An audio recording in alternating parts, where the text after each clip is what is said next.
Some men wrapped their gifts in paper. Nasser Demirji wrapped his sins in human skin. They called him a butcher, but butchers work with animals. What he carved was far worse than meat.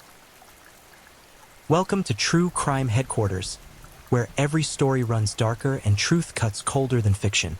I'm so glad you're here. Wherever you're watching from, you're part of the family. If you enjoy the stories, a like, comment, or subscribe helps keep the truth alive. Have you subscribed yet? I'll wait. Done? Perfect. Thank you. Every click and comment counts, and you're truly valued here.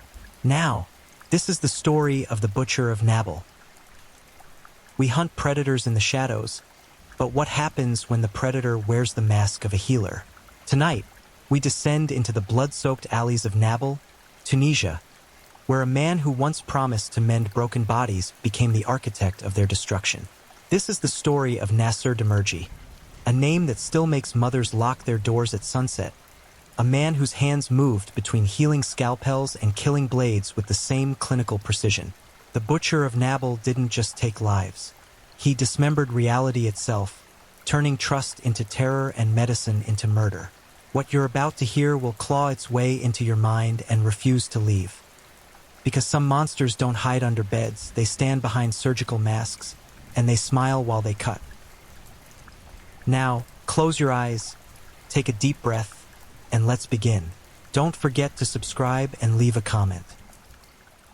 Nablus sits on the northeastern coast of Tunisia like a jewel pressed against the Mediterranean's throat. Whitewashed buildings cascade down toward azure waters, and the scent of jasmine mingles with salt air in the narrow Medina streets. For generations, this city has been known for its pottery, its beaches, and its quiet dignity. But in the late 1990s, another reputation began to ferment in whispers behind closed doors. One that spoke of disappearances, of screams that died too quickly, of a darkness wearing a white coat. Nasser Demirji arrived in Nablus as many professionals do, with credentials, ambition, and the kind of confidence that makes people believe. He established himself as a medical practitioner, though the exact nature of his qualifications would later become a subject of horrifying scrutiny. What mattered to the working-class neighborhoods he served was that he was there, available, and affordable. Real doctors cost money that families scraping by on fishing boats and pottery wheels didn't have. Demirji offered an alternative, and in communities where choice is a luxury, alternatives become necessities. His clinic was nothing impressive. A converted ground-floor apartment with peeling paint and inadequate lighting. Medical equipment that should have been retired decades ago lined metal shelves that showed rust at the joints. The waiting area consisted of mismatched chairs and a table covered with magazines so old their pages had yellowed to the color of old teeth.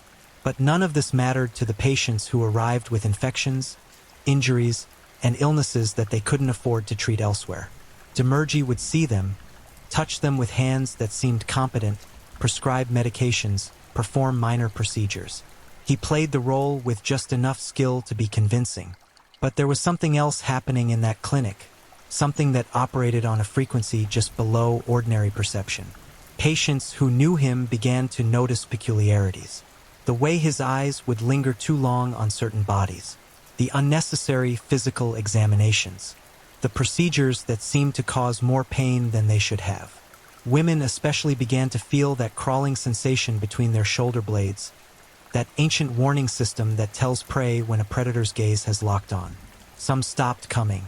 Others had no choice. Poverty is its own kind of prison. The first disappearance that would eventually be connected to Demirji was a young woman named Samira. 23 years old, working in one of the pottery workshops that gave Nablus its economic heartbeat. She had gone to Demirji's clinic complaining of abdominal pain. Her family saw her leave their home that afternoon, walking toward the Medina with the kind of exhausted determination that comes from working 6 days a week for barely enough to survive.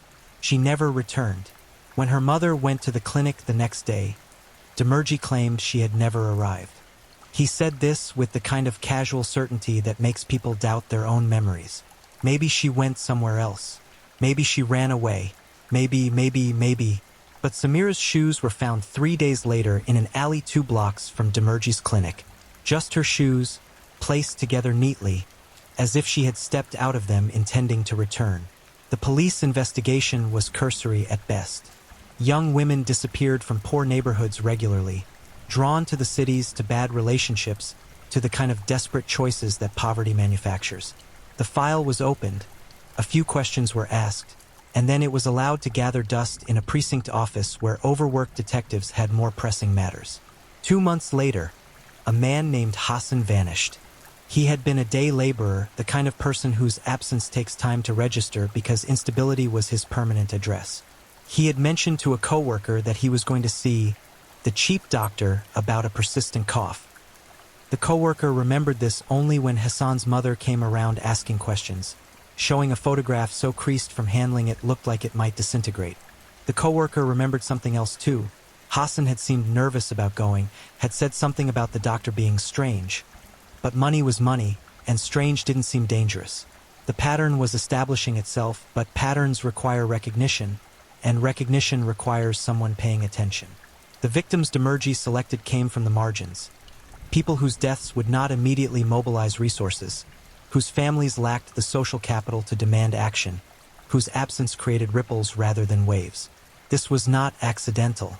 Predators understand vulnerability the way sharks understand blood in water. They move toward it with ancient, terrible purpose. Inside his clinic, behind the door he would lock during certain appointments, Demirji was conducting procedures that had nothing to do with medicine. The surgical instruments that should have been healing were repurposed for horror.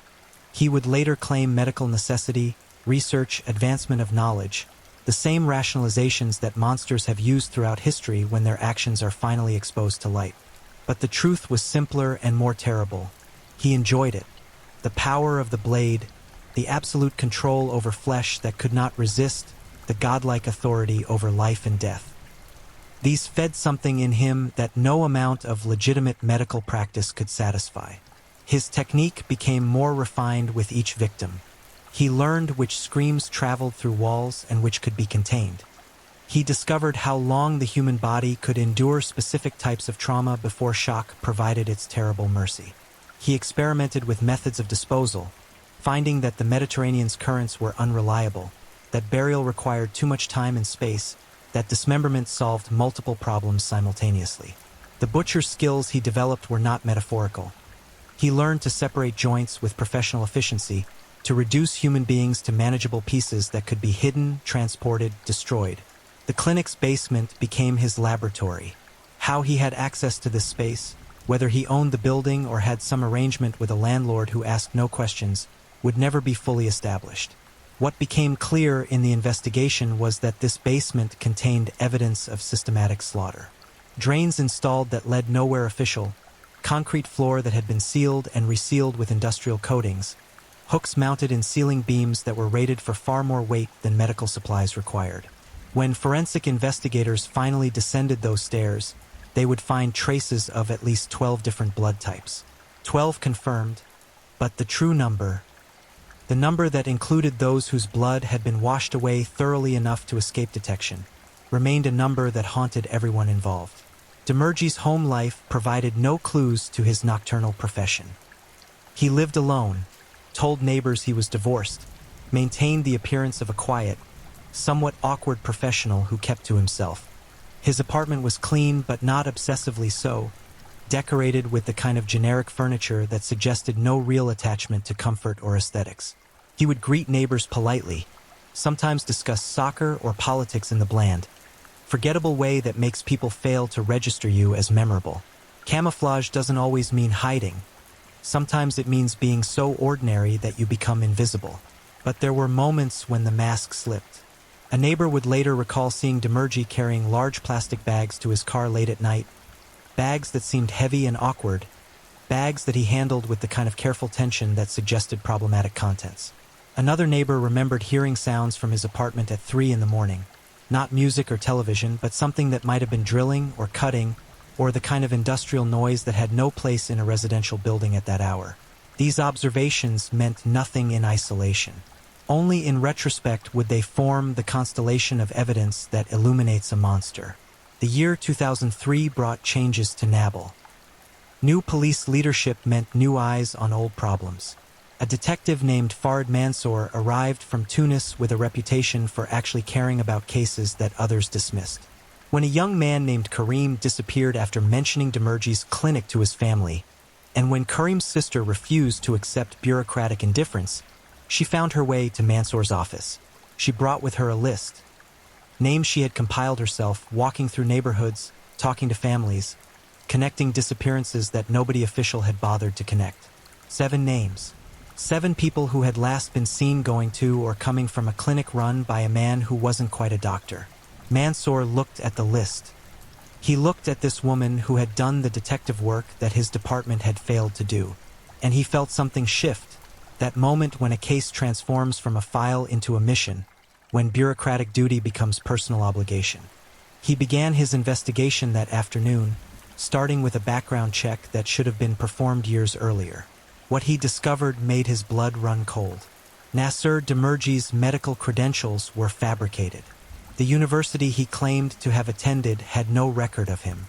The hospital where he allegedly completed his training had never employed anyone by that name.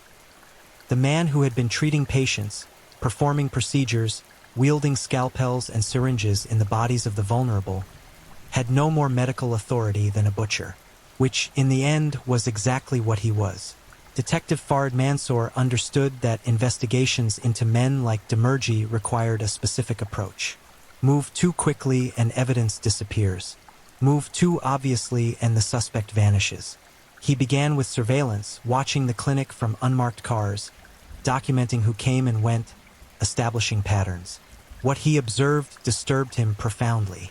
Demirji maintained regular hours for the most part, seeing patients who arrived looking ill and leaving looking uncertain. But there were other visits scheduled late in the evening where individuals would arrive looking healthy and leave not at all. Or rather, they would enter and their exit would never be observed. Mansour expanded his investigation backward through time. He requisitioned missing persons reports from the past 5 years, not just from Nabil, but from surrounding communities.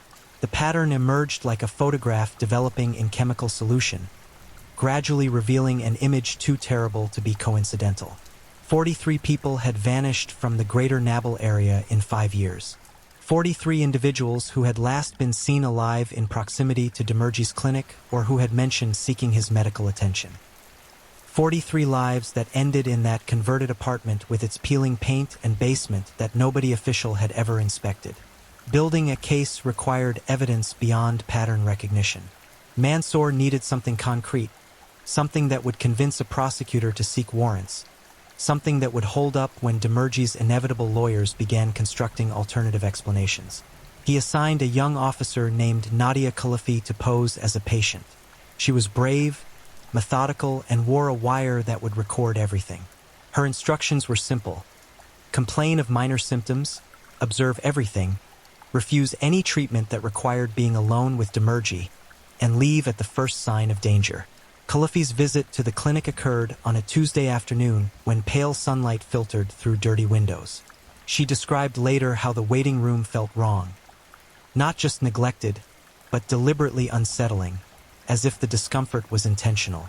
When Demirji called her back to the examination room, she noted his hands first. They were exceptionally clean, scrubbed to a point beyond medical necessity. Yet his fingernails showed discoloration that no amount of washing seemed to address. His manner was professionally pleasant, but his eyes conducted a separate examination, one that had nothing to do with symptoms and everything to do with assessment, calculation, selection. He asked her questions that seemed medically relevant but lingered too long on issues of family, of who knew where she was, of whether she lived alone. When she mentioned that her family was waiting outside and would worry if she took too long, something shifted in his demeanor. A barely perceptible cooling, a subtle withdrawal. He performed a cursory examination, prescribed something generic, and ushered her out with efficiency that bordered on dismissal. She had failed his criteria somehow, had revealed herself as too connected, too risky, too likely to be missed. But the wire had captured something valuable. Demirji speaking to himself after she left, muttering about the ones who talk too much and needing to be more careful with selection. It wasn't a confession, but it was evidence of consciousness, of a selection process, of awareness that some choices were more dangerous than others. Mansour listened to the recording 17 times, each playback revealing new layers of calculated predation. The decision to raid the clinic came 3 weeks later, after additional surveillance confirmed that Demirji was planning to leave Nabil. Travel documents had been glimpsed through his apartment window, and a neighbor mentioned hearing him discuss selling his practice. If he left Tunisia, he would vanish into the kinds of places where men with money and no morals could disappear permanently. Mansour couldn't allow that. He secured his warrants, assembled a team that included forensic specialists, and planned the raid for early morning, that hour when darkness is losing its grip but light hasn't yet established dominance, when human alertness is at its lowest ebb. They came through the door at 5:47 a.m. with the kind of overwhelming force that leaves no room for resistance. Demirji was in his apartment above the clinic, still in sleeping clothes, looking genuinely confused at the invasion. His performance of innocence was well practiced, the bewildered citizen unable to comprehend why police would possibly be interested in him. He demanded to see warrants, threatened to call lawyers, insisted there had been some terrible mistake. Mansour ignored him, focused instead on securing the scene and preventing any destruction of evidence. The clinic's main floor revealed little beyond medical negligence and fraudulent credentials, but the basement justified every instinct that had driven Mansour's investigation. The stairs descended into a space that had been modified extensively from its original construction. Additional ventilation had been installed but never properly connected to external vents. The concrete floor showed clear evidence of having been removed and repoured multiple times. Industrial-strength cleaning supplies lined one wall in quantities that no legitimate medical practice would require. And in the center of the room stood a stainless steel table, elevated and fitted with restraints at each corner, stained with substances that preliminary testing immediately flagged as human blood. Forensic investigators worked the scene for 9 consecutive days. What they extracted from that basement would fuel nightmares for everyone involved. Blood evidence from at least 12 individuals soaked into concrete that Demirji had tried repeatedly to seal. Hair samples from 17 different people trapped in drain pipes that couldn't process what he had been washing away. Bone fragments discovered behind a false wall, collected as a trophy archive of his work. And in a locked cabinet disguised as electrical infrastructure, they found his documentation, photographs and journals that detailed procedures performed on conscious victims, notes about resistance thresholds and decomposition rates, observations recorded with the clinical detachment of a scientist studying insects rather than a killer torturing humans. The photographs were the worst, not because of their graphic nature, though they were horrific enough to require mandatory psychological counseling for everyone who viewed them, but because they revealed the duration of suffering. These weren't quick deaths.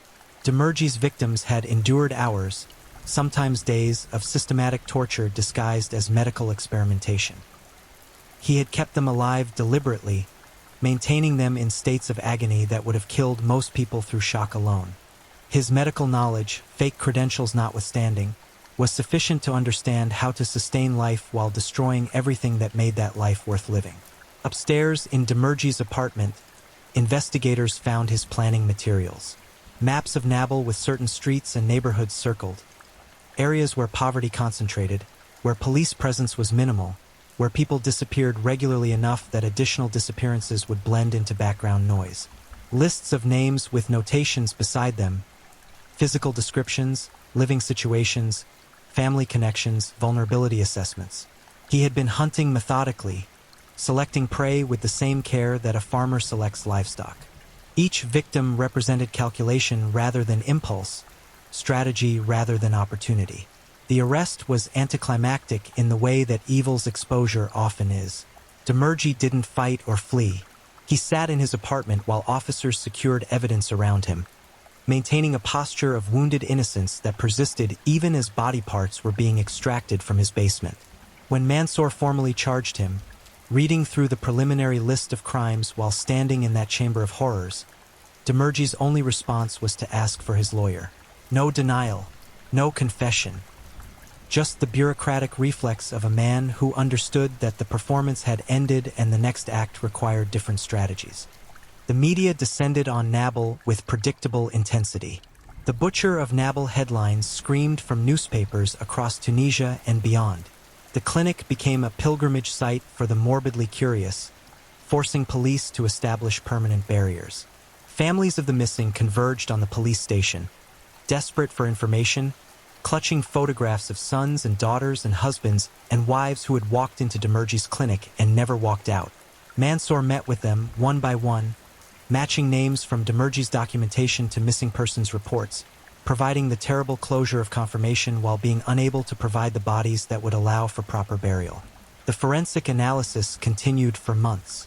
DNA extraction from the basement's physical evidence allowed investigators to identify 12 victims definitively. But Demirji's journals referenced cases that numbered well beyond 12. He wrote about early work that had been imperfect and required better disposal methods. He mentioned subjects who had deteriorated too quickly or proved unsuitable for extended study. The clinical language couldn't disguise what it described. Human beings, people with names and families and futures, reduced to experimental subjects by a man who had appointed himself researcher in an investigation that no ethics board would ever approve because its purpose was suffering itself. Among the identified victims was Samira, the young pottery worker who had disappeared 3 years earlier. Her DNA was found in the basement, along with fragments of clothing her mother recognized from photographs. Hassan, the day laborer with the persistent cough, was confirmed through dental records matched to a mandible found behind the false wall. Others were identified through similar forensic methodology, each confirmation bringing relief and devastation simultaneously to families who had existed in the purgatory of not knowing. At least now they knew. At least now they could grieve properly, even if they could never bury their dead properly because Demirji's disposal methods had been too thorough. The investigation expanded internationally when authorities realized that Demirji had lived in France and Libya before settling in Nabil. Had he killed there too? Interpol requests went out, and responses came back carrying their own horrors. A string of disappearances in Marseille coincided with Demirji's residence there. 3 missing persons cases in Tripoli overlapped with his documented time in Libya. The butcher of Nabil had been butchering longer and more widely than anyone initially understood. The 12 confirmed victims represented only the kills they could prove, the fraction of his work that evidence could substantiate. The true number, the complete accounting of lives he had taken, remained locked in his memory, a secret he showed no inclination to share. The trial of Nasser Demirji began on a cold February morning in 2004, 17 months after his arrest. The courtroom in Tunis had been selected specifically for its size, able to accommodate the families of victims, the international media presence, and the security apparatus required for a defendant who had received multiple death threats. Demirji entered wearing a suit that hung awkwardly on his frame, weight loss during incarceration lending him a gaunt appearance that made some observers uncomfortable for reasons they couldn't quite articulate. He looked like a victim himself, which was precisely the image his defense attorneys wanted to cultivate. The prosecution, led by veteran prosecutor Layla Hamdi, faced a paradoxical challenge. The evidence against Demirji was overwhelming. Physical forensics, documentary evidence from his own journals, witness testimony from survivors who had escaped his procedures before completion. But the very magnitude of his crimes created its own problem. How do you prosecute a man for murders when you cannot produce intact bodies? How do you convince a jury that the bone fragments and blood evidence represent specific individuals rather than medical waste from a fraudulent practice? The defense would argue for reasonable doubt, for alternative explanations, for the possibility that Demirji was merely an incompetent charlatan rather than a systematic killer. Hamdi's opening statement lasted 3 hours. She walked the jury through Demirji's life chronologically, from his falsified credentials to his establishment of the clinic to the carefully documented selection and murder of victims. She presented the forensic evidence methodically, building layer upon layer of undeniable fact. But her most powerful moments came when she read from Demirji's own journals, his words describing procedures that had no medical justification, observations about victim responses that served no therapeutic purpose, notes about disposal methods that revealed consciousness of criminality. "These are not the writings of a man practicing medicine," she told the jury. "These are the field notes of a man hunting humans." The defense strategy, constructed by a team of attorneys who specialized in seemingly indefensible cases, focused on attacking the credibility of evidence. They questioned the chain of custody for forensic samples. They suggested that the journals could have been fabricated or planted. They introduced expert witnesses who testified that the blood evidence, while present, couldn't definitively prove murder. Perhaps Demirji had purchased biological waste from actual hospitals. Perhaps the blood came from medical procedures that went wrong but weren't criminal. It was a strategy of manufactured confusion, throwing enough alternative possibilities into the air that perhaps reasonable doubt could find room to grow. But the defense couldn't explain away the survivors. 3 individuals who had entered Demirji's clinic for treatment and escaped before he could complete whatever procedures he had planned. Their testimony provided the narrative that forensic evidence alone couldn't supply. They described being sedated but not fully unconscious, aware of pain but unable to resist, hearing Demirji speak to himself about his work while he cut into their flesh for reasons that had nothing to do with healing. One survivor, a woman named Amina, lifted her shirt in the courtroom to show scars that crisscrossed her abdomen, incisions that followed no medical logic, cuts that spelled out patterns that suggested experimentation rather than treatment. Amina's testimony was devastating. She described waking up restrained to the steel table that investigators had found in the basement, lights overhead painfully bright, Demirji's face appearing above her wearing an expression she described as curious, like I was a puzzle he was trying to solve.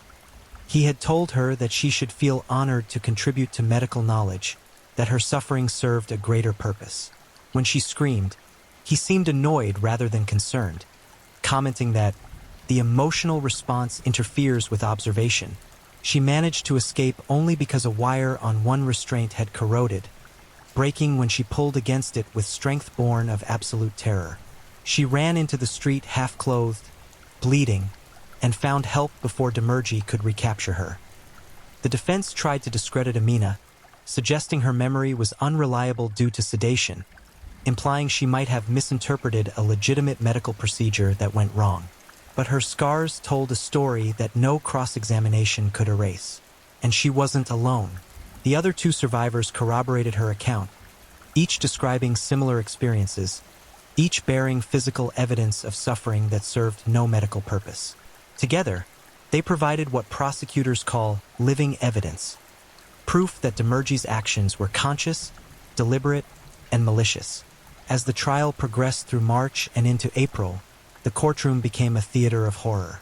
Forensic experts described in technical detail how the bone fragments had been processed, cut marks indicating dismemberment performed with skill that suggested practice. Pathologists explained how the blood evidence patterns suggested victims had been alive and bleeding for extended periods, hanging from hooks that were documented in crime scene photographs. Psychologists testified about the mindset required to commit such acts, describing Demirji as a sexual sadist who derived gratification from absolute power over helpless victims, though the sexual component was psychological rather than physical. The defense called its own experts, psychologists who testified that Demirji suffered from severe mental illness that precluded criminal responsibility. They described him as delusional, believing genuinely that he was advancing medical science through his experiments. They suggested that his fraudulent credentials indicated a psychotic break from reality, a man who believed so completely in his own fabricated identity that he lost touch with moral and legal boundaries. It was an insanity defense dressed in therapeutic language, asking the jury to see Demirji as sick rather than evil, as needing hospitalization rather than punishment. But prosecutor Hamdi systematically dismantled this narrative during cross-examination. She presented evidence of Demirji's careful planning, the selection of vulnerable victims, the construction of a soundproof basement, the establishment of disposal protocols. She showed his financial records, demonstrating that he had been billing insurance companies for legitimate procedures while performing his actual work on victims who couldn't report him. She highlighted passages from his journals that showed clear awareness that his actions were criminal, notes about needing to avoid police attention, and selecting subjects who won't be missed. This wasn't insanity. This was strategy. The trial's midpoint brought the most disturbing evidence: Demirji's video recordings. Investigators had found them hidden in a cavity behind his apartment's bathroom wall. Dozens of hours of footage showing procedures performed on conscious, restrained victims. The court ruled that only edited portions could be shown, enough to establish the nature of crimes without subjecting the jury to unnecessary trauma. Even edited, the footage was nightmarish. Demirji's voice could be heard narrating his actions like a surgeon teaching medical students, explaining each incision while ignoring the screams and pleas that filled the audio track. The camera work was steady, professional, framed to capture maximum detail of suffering. When these videos played in the courtroom, several family members had to be escorted out. 2 jurors requested to be excused, requests that were denied because the law required them to witness all evidence. Demirji himself watched the screen with an expression that observers struggled to characterize. Not quite pride, not exactly shame, something closer to professional interest, as if he were evaluating his own work. When Hamdi paused the playback to highlight specific moments, he would occasionally nod, seemingly appreciating the prosecutor's understanding of his methodology. The defense rested its case after 3 weeks, having done everything possible with an impossible situation. They had raised doubts where they could, attacked evidence when feasible, and ultimately asked the jury to show mercy to a man whose mental illness had led him down a dark path. It was a performance, and everyone knew it, but the law required that even monsters receive competent representation. The defense attorneys had provided that, knowing they were likely building a record for appeals rather than actually expecting acquittal. Prosecutor Hamdi's closing argument lasted 6 hours, split across 2 days. She walked the jury through every piece of evidence again, connecting each victim to forensic findings, matching journal entries to survivor testimony, building an overwhelming case that Demirji had murdered at least 12 people and probably many more. She addressed the insanity defense directly, pointing out that mental illness doesn't excuse moral responsibility, that awareness of wrongdoing was evident throughout his documentation, that choosing vulnerable victims indicated consciousness of criminality. A sick man seeks treatment, she concluded. A criminal man seeks victims. Nasser Demirji knew exactly what he was doing, and he did it anyway. The jury deliberated for 11 hours across 2 days. When they returned with a verdict, the courtroom fell into a silence so complete that the ventilation system's hum became audible. The foreman, a mathematics teacher from Sfax, stood to read the decision. Guilty on 12 counts of first-degree murder. Guilty on 17 counts of kidnapping. Guilty on 43 counts of assault with intent to cause grievous bodily harm. Guilty on charges of practicing medicine without a license. Guilty on evidence tampering. Guilty on illegal disposal of human remains. The list continued for 10 minutes, each guilty verdict landing like a hammer blow while Demirji sat motionless, his expression never changing. Sentencing occurred 2 weeks later. Tunisia, like many nations, struggles with the question of appropriate punishment for the genuinely monstrous. The death penalty existed in law but was rarely applied, reserved for the most extreme cases. Hamdi argued that if any case qualified as extreme, it was this one. The defense pleaded for life imprisonment, arguing that execution would make Demirji a martyr to other damaged individuals who might view his crimes as achievement. The judge, a severe man in his 60s who had presided over some of Tunisia's most significant trials, listened to both sides before rendering his decision. In 40 years on the bench, the judge began, I have never encountered a case where the evidence of premeditated cruelty was so overwhelming. The defendant did not kill in passion or rage or even hatred. He killed for pleasure, for curiosity, for the simple reason that he could. He selected the vulnerable, the marginalized, the people our society often fails to protect, and he exploited that vulnerability with systematic malice. The judge paused, looking directly at Demirji. This court sentences you to death by hanging. May God have mercy on your soul, because this court has none to offer. The courtroom erupted in mixed reactions. Some family members sobbed with relief, others shouted approval. A few sat in stunned silence. Demirji's expression finally changed, a slight smile crossing his face, as if the death sentence validated something in his own self-image. He was led away by security while journalists rushed to file stories that would dominate international news cycles for days. The butcher of Nabil had been condemned, but his evil would continue to echo long after his execution. Nasser Demirji's execution was scheduled for November 2005, 18 months after his sentencing. But those 18 months became a period of international controversy that transformed Demirji from a convicted killer into a figure in debates about capital punishment, mental health, and criminal justice. Amnesty International filed briefs arguing against execution. European Union officials condemned the death sentence as barbaric. Human rights organizations rallied around the principle of opposing capital punishment while carefully avoiding any defense of Demirji's actual crimes. The attention was unwanted by most Tunisians, who viewed the international hand-wringing as disconnected from the reality of what Demirji had done. Meanwhile, Demirji himself became the subject of intense psychiatric study. Researchers requested access, hoping to understand what created such a monster. Some requests were denied, but several prominent forensic psychologists were granted interview sessions. What they found was deeply disturbing, not because Demirji was insane. Most concluded he wasn't, at least not in legal terms, but because he was so rational. He could explain his methodology clearly, discuss victim selection criteria logically, articulate why he preferred certain torture methods over others.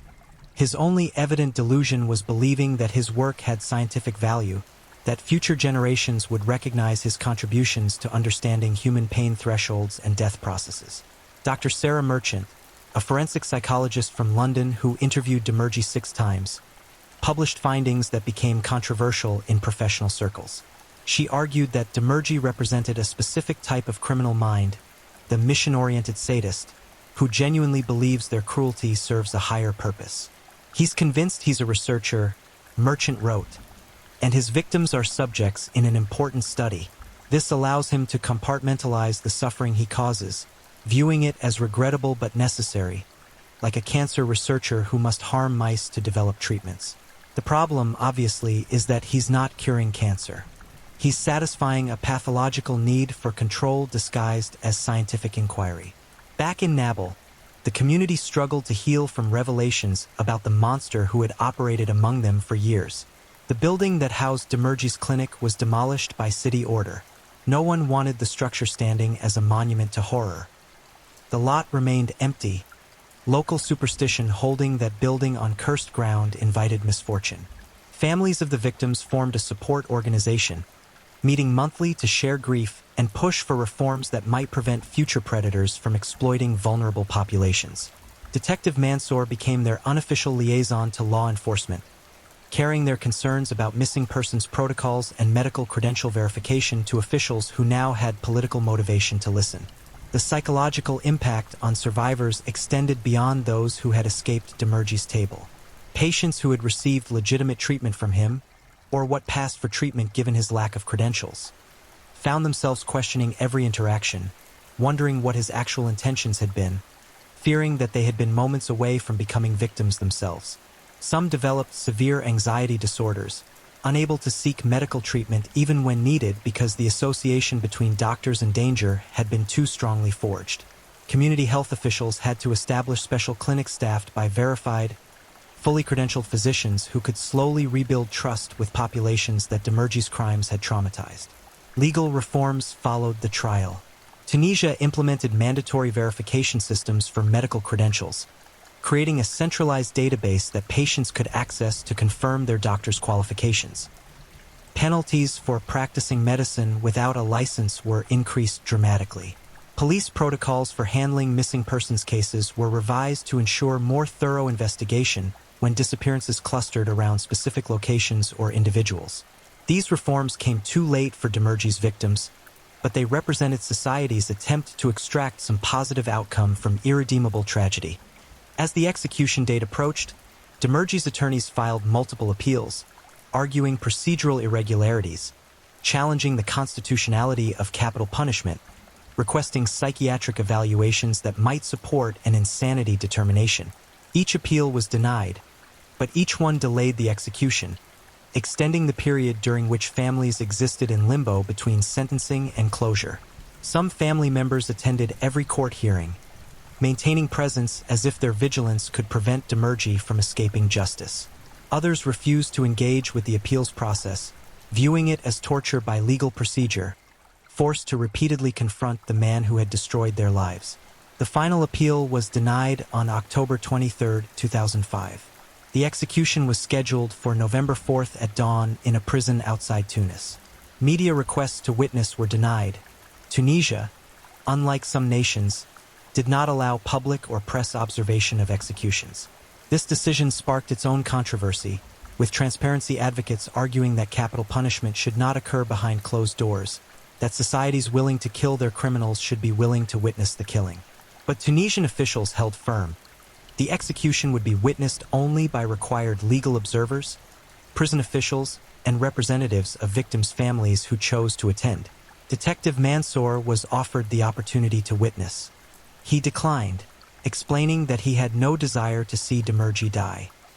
"I wanted to stop him," Mansour said in an interview years later. "I wanted justice for his victims, but I never wanted to watch a man hang. That's not justice, that's vengeance dressed in legal clothing. I understood why the families wanted it, understood why the judge ordered it, but I didn't need to see it to know it happened." For family members chose to attend the execution. Samira's mother Fatima, Hassan's brother Rashid, Amina's father Kamal, and the sister of another victim named Yasmin. They were escorted to the prison under tight security, arriving in darkness that hadn't yet begun to surrender to dawn. The prison itself was a brutal concrete structure that had housed Tunisia's condemned for decades, walls that had absorbed more suffering than any building should contain. They were led to a viewing room with a single window looking into the execution chamber, a sparse space dominated by the gallows that stood in its center like an altar to society's darkest necessities. Demirci was brought in at 5:47 a.m., the same time that police had breached his clinic door nearly 2 years earlier. Whether this timing was coincidental or deliberate remained unclear. He wore simple prison clothing and was flanked by 2 guards who maintained firm grips on his arms, though he showed no sign of resistance. His face was difficult to read. Some observers would later say he looked resigned. Others claimed they saw defiance. Still others detected something like relief. Perhaps all were correct.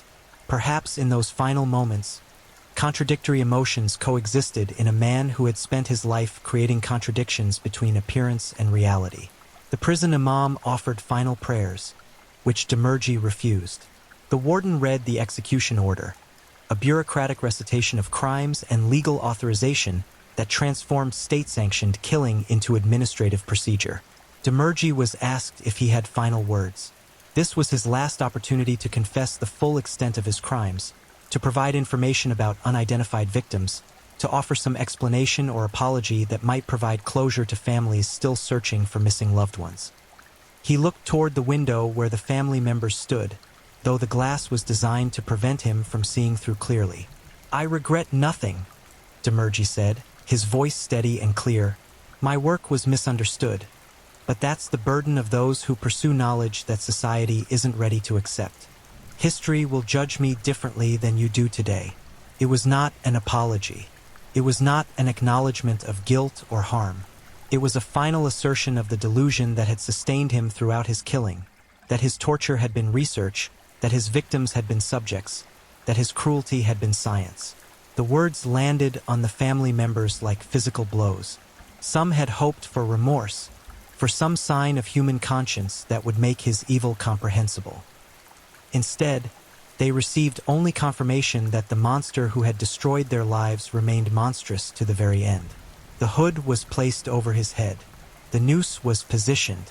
The warden signaled to the executioner, whose face was covered to preserve anonymity.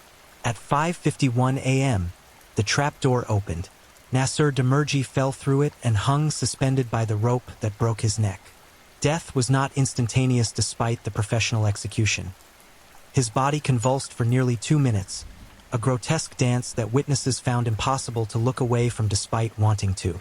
When he finally stilled, the prison doctor waited the required 5 minutes before approaching to confirm death. At 5:58 a.m., the butcher of Nabil was officially pronounced dead.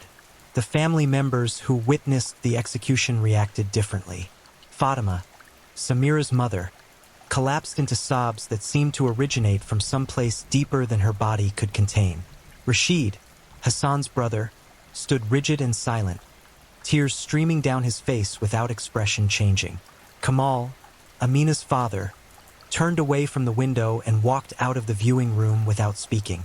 Only Yasmin's sister remained watching as prison officials cut down the body, as if she needed to witness every moment to ensure this was truly over, that the man who had butchered her sibling was genuinely gone from the world.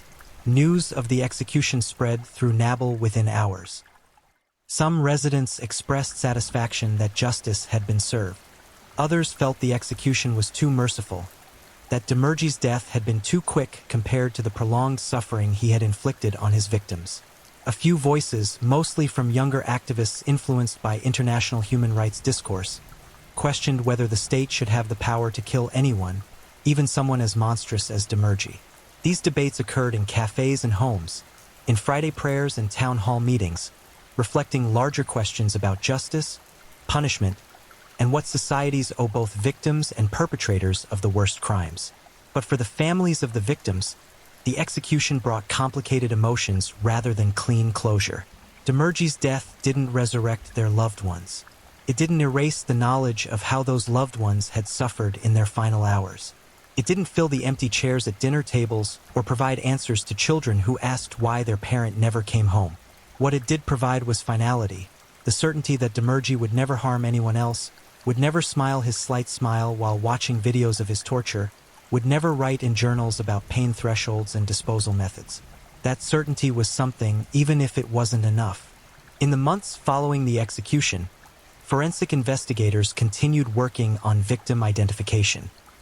New DNA analysis techniques allowed them to extract genetic material from evidence that earlier testing had failed to process. 2 more victims were identified in 2006, bringing the confirmed total to 14. But Demirji's journals referenced work that suggested the actual number might be twice that, perhaps higher. Those unidentified victims, people whose disappearances had never been officially reported, whose families might not even have known to connect their absence to the butcher of Nabil, remained anonymous, their stories erased by Demirji's thoroughness and society's failure to notice when marginalized people vanished. Detective Mansour retired in 2007, unable to continue in law enforcement after the Demirji case. He had dedicated his career to protecting people, but the magnitude of what Demirji had accomplished under everyone's noses, including the police who should have been paying attention, haunted him. "We failed them," he said in one of his final interviews as an active detective. The systems that should have protected these people from predators like Demirji failed completely. He operated for years because his victims were poor, because they were desperate, because society had already determined their lives weren't important enough to warrant close attention. That's what allowed him to hunt so successfully. Not his cleverness, but our indifference. Mansour's words sparked uncomfortable conversations in Tunisia and beyond. The Demirji case became studied in criminology courses as an example of how social inequality creates opportunities for predators. Researchers noted that Demirji had selected victims based not on physical vulnerability but on social vulnerability. People whose disappearance wouldn't trigger immediate intensive investigation, whose families lacked the connections to demand police action, whose poverty meant they had to accept substandard medical care from fraudulent practitioners. His killings were enabled by systems that devalued certain lives, allowing a monster to operate because his hunting ground was a population that society had already decided didn't matter as much. The building lot where Demirji's clinic once stood remained empty for 8 years. In 2013, a group of victims' families petitioned the city to create a memorial garden on the site. The proposal was controversial. Some residents wanted to forget rather than commemorate, worried that a memorial would keep wounds open rather than allowing healing. But the families persisted, arguing that forgetting would dishonor the victims, that remembering was a moral obligation even when remembering was painful. In 2015, the memorial was finally approved and constructed. A simple garden with a fountain at its center and plaques bearing the names of confirmed victims. The dedication ceremony drew hundreds of people, including survivors who had escaped Demirji's table and family members who had lost loved ones to his depravity. Amina, the survivor whose courtroom testimony had been so devastating, spoke at the dedication. She had spent the decades since the trial rebuilding her life, therapy, reconstructive surgery to minimize her scars, advocacy work helping other trauma survivors navigate the aftermath of violence. "I survived," she told the gathered crowd. "But I carry him with me every day. Every time I undress and see these scars. Every time I meet a doctor and feel that surge of panic. Every time I wake from nightmares where I'm back on that table and he's standing over me with his curious expression. This garden doesn't erase that, but it acknowledges that what happened here was real, was evil, and must never be forgotten. The memorial garden became a place of pilgrimage for those affected by Demirji's crimes and for those studying the case. Criminology students visited to understand how such evil operates. Families came to have a place where they could mourn even without bodies to bury. The city maintained the garden carefully, ensuring the fountain always ran, the flowers always bloomed, the plaques remained legible. It was a small gesture toward massive harm, but gestures matter when nothing else can be done. International interest in the Demirji case persisted for years. True crime documentaries profiled him alongside other serial killers who had used positions of trust to access victims. Psychological studies referenced him as an example of sadistic personality disorder with delusional justification. Medical ethics courses used his case to discuss the importance of credential verification and oversight. He became an example, a warning, a monster whose story was told repeatedly in hopes that understanding how he operated might prevent the next predator from succeeding where he had. But for the people of Nabil, Demirji gradually transformed from immediate horror to historical nightmare. New generations grew up hearing about the butcher as a cautionary tale rather than as current threat. The clinic building's absence became so normalized that younger residents didn't remember anything ever standing there. The memorial garden became just part of the city's landscape, visited regularly by some but ignored by others, the way all monuments eventually fade into background regardless of what they commemorate. Detective Mansour died in 2019 at age 73. His obituary mentioned the Demirji case prominently, noting that his investigation had saved lives by ending Demirji's killing spree before additional victims could be taken. But those who knew him well understood that he had never quite recovered from the case, that learning what humans could do to other humans had broken something in his worldview that never fully healed. He had stopped a monster, but the cost of that victory was carrying the monster's deeds in his memory for the rest of his life.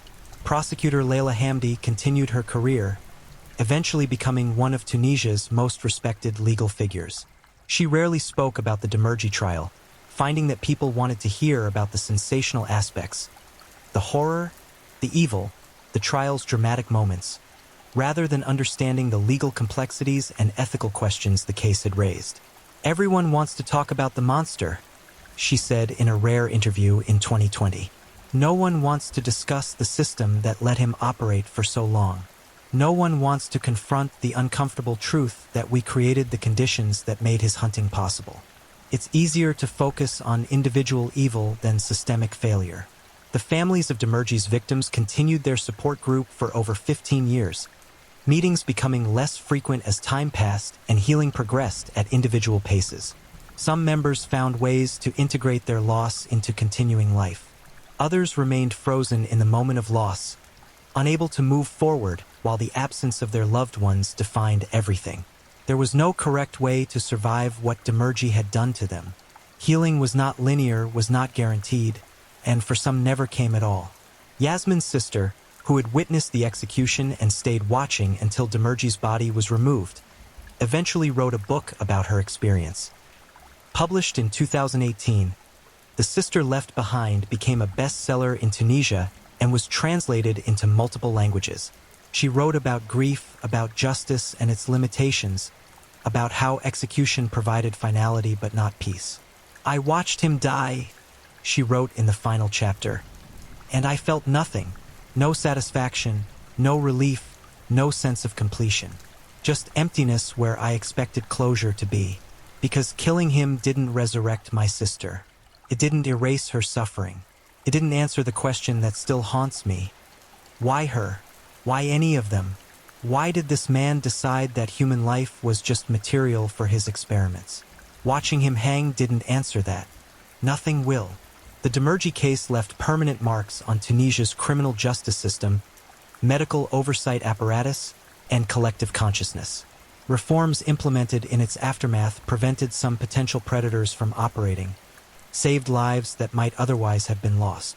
But the case also revealed uncomfortable truths about how society functions, how poverty creates vulnerability, how indifference enables evil, how systems designed to protect people often fail those who need protection most. These truths remained relevant long after Demirji's execution, persisting in new cases where predators exploited similar vulnerabilities, where marginalized people disappeared and no one noticed until the body count became impossible to ignore.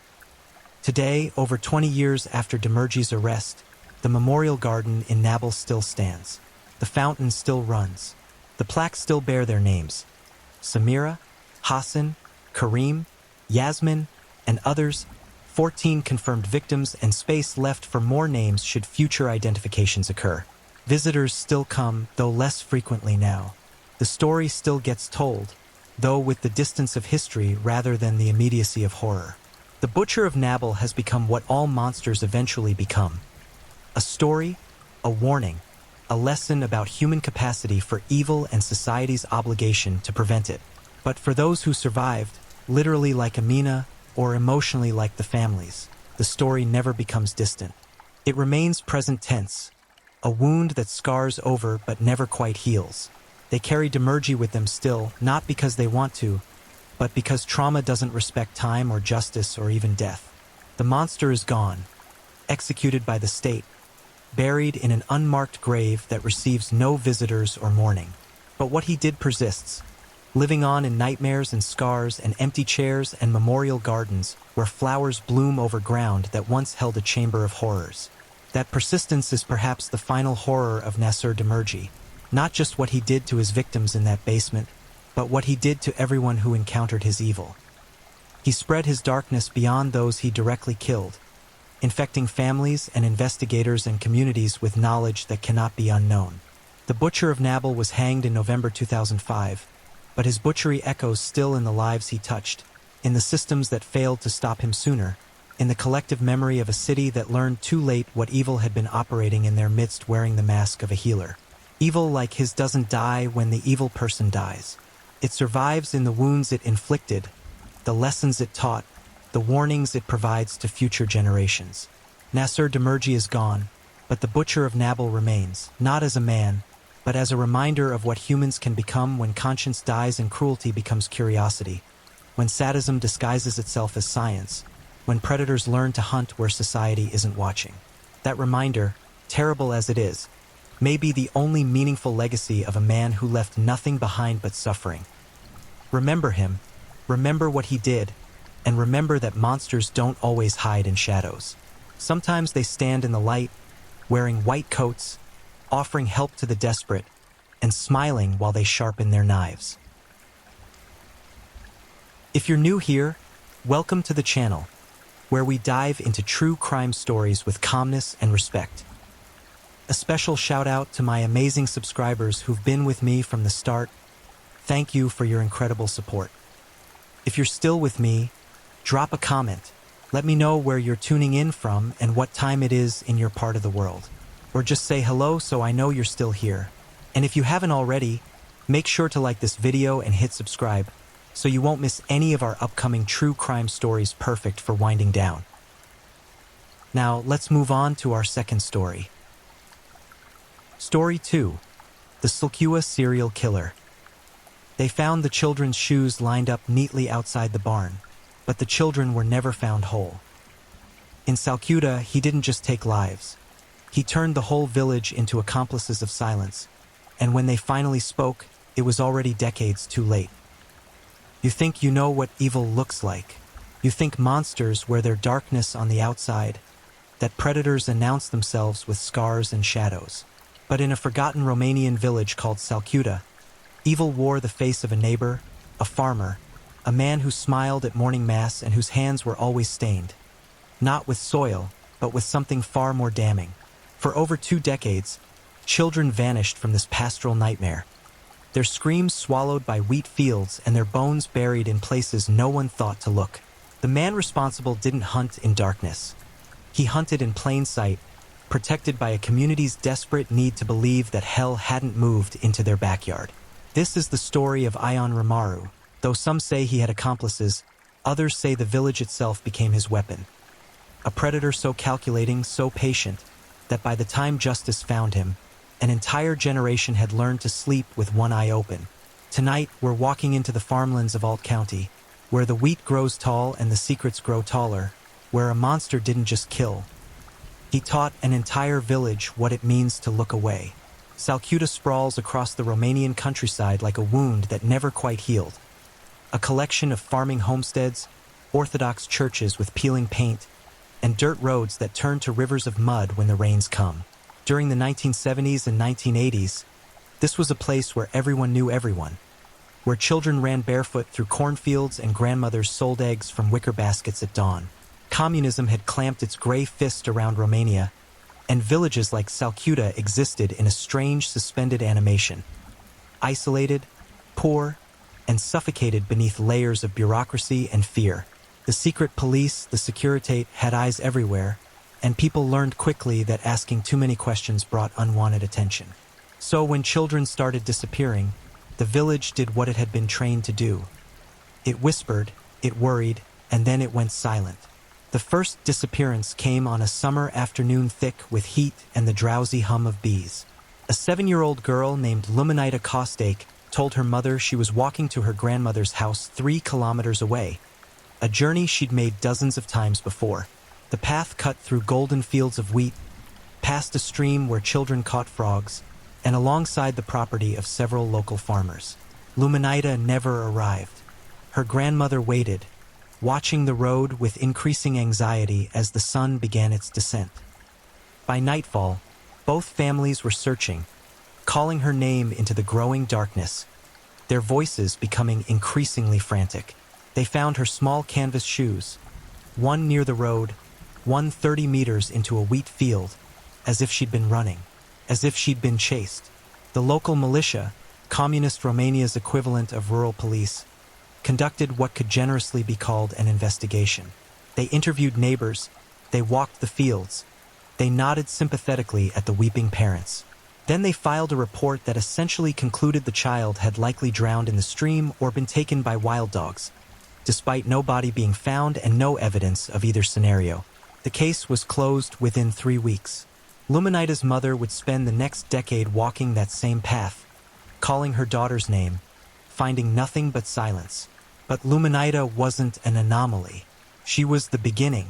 Over the next 18 years, children continued to vanish from Salcuta and the surrounding villages. Not in dramatic waves that would draw national attention, but in a slow, steady drip of horror. One child every year or two, sometimes with longer gaps that allowed people to convince themselves the nightmare had ended. An 8-year-old boy named Gheorghe disappeared while walking home from school. A 6-year-old girl named Ioana vanished while playing near her family's barn. A 10-year-old named Vasile told his friends he saw a man offering candy from a truck. The next day, Vasile was gone. The pattern was there for anyone willing to look. Children between the ages of 6 and 12, nearly always taken during daylight hours, nearly always from rural paths or fields where witnesses were scarce but not impossible. The village began to fracture under the weight of unspoken terror. Mothers stopped letting their children play outside unsupervised. Fathers walked their daughters to school and back, forming impromptu protective convoys. But farming communities require child labor. Children must tend to animals, fetch water, help with harvest. Complete protection was impossible, and the predator knew it. He moved through their routines like a shark through shallow water, patient and observant, learning the rhythms of each family, the gaps in their vigilance. Some parents went to the militia again and again, begging for real investigations, for help from Bucharest, for anything beyond the bureaucratic shrug they received. But communist Romania was a nation drowning in its own paranoia and corruption. The government preferred to pretend that crime, especially violent crime, was a Western problem, a symptom of capitalist decay. To admit that children were being systematically abducted and murdered would be to admit failure, to crack the facade of the socialist utopia. So the reports were filed, the cases were marked unsolved, and the machine ground on, indifferent. The village developed its own theories, its own mythology of horror.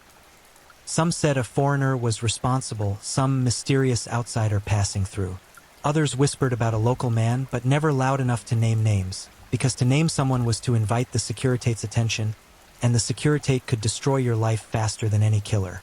A few elderly women claimed it was supernatural, that something demonic had been awakened by the desecration of an old cemetery when the collective farm expanded its borders. The children themselves created rhymes and warnings, the way children always do when adults fail to protect them. Don't talk to the smiling man. Don't take the candy from the truck. If you see the wolf in farmer's clothes, run for the church and don't look back. But one name appeared more frequently than others in the hushed conversations that happened after dark, when the tuica flowed and fear loosened tongues. Ion Ramaru. Or perhaps it wasn't him. Records from this era are contradictory, deliberately obscured by a system that preferred convenient narratives to complex truths. Some sources point to other suspects, other monsters who moved through Romania's villages during those years. But in Salcuta, locals remember a man who seemed to always be around when children went missing, a man whose farm bordered many of the disappearance sites, a man whose friendly demeanor concealed something that made people's instincts scream warnings their conscious minds refused to hear. He was unremarkable in the way that the most successful predators often are: average height, average build, with calloused hands and sun-weathered skin that marked him as one of the village's own.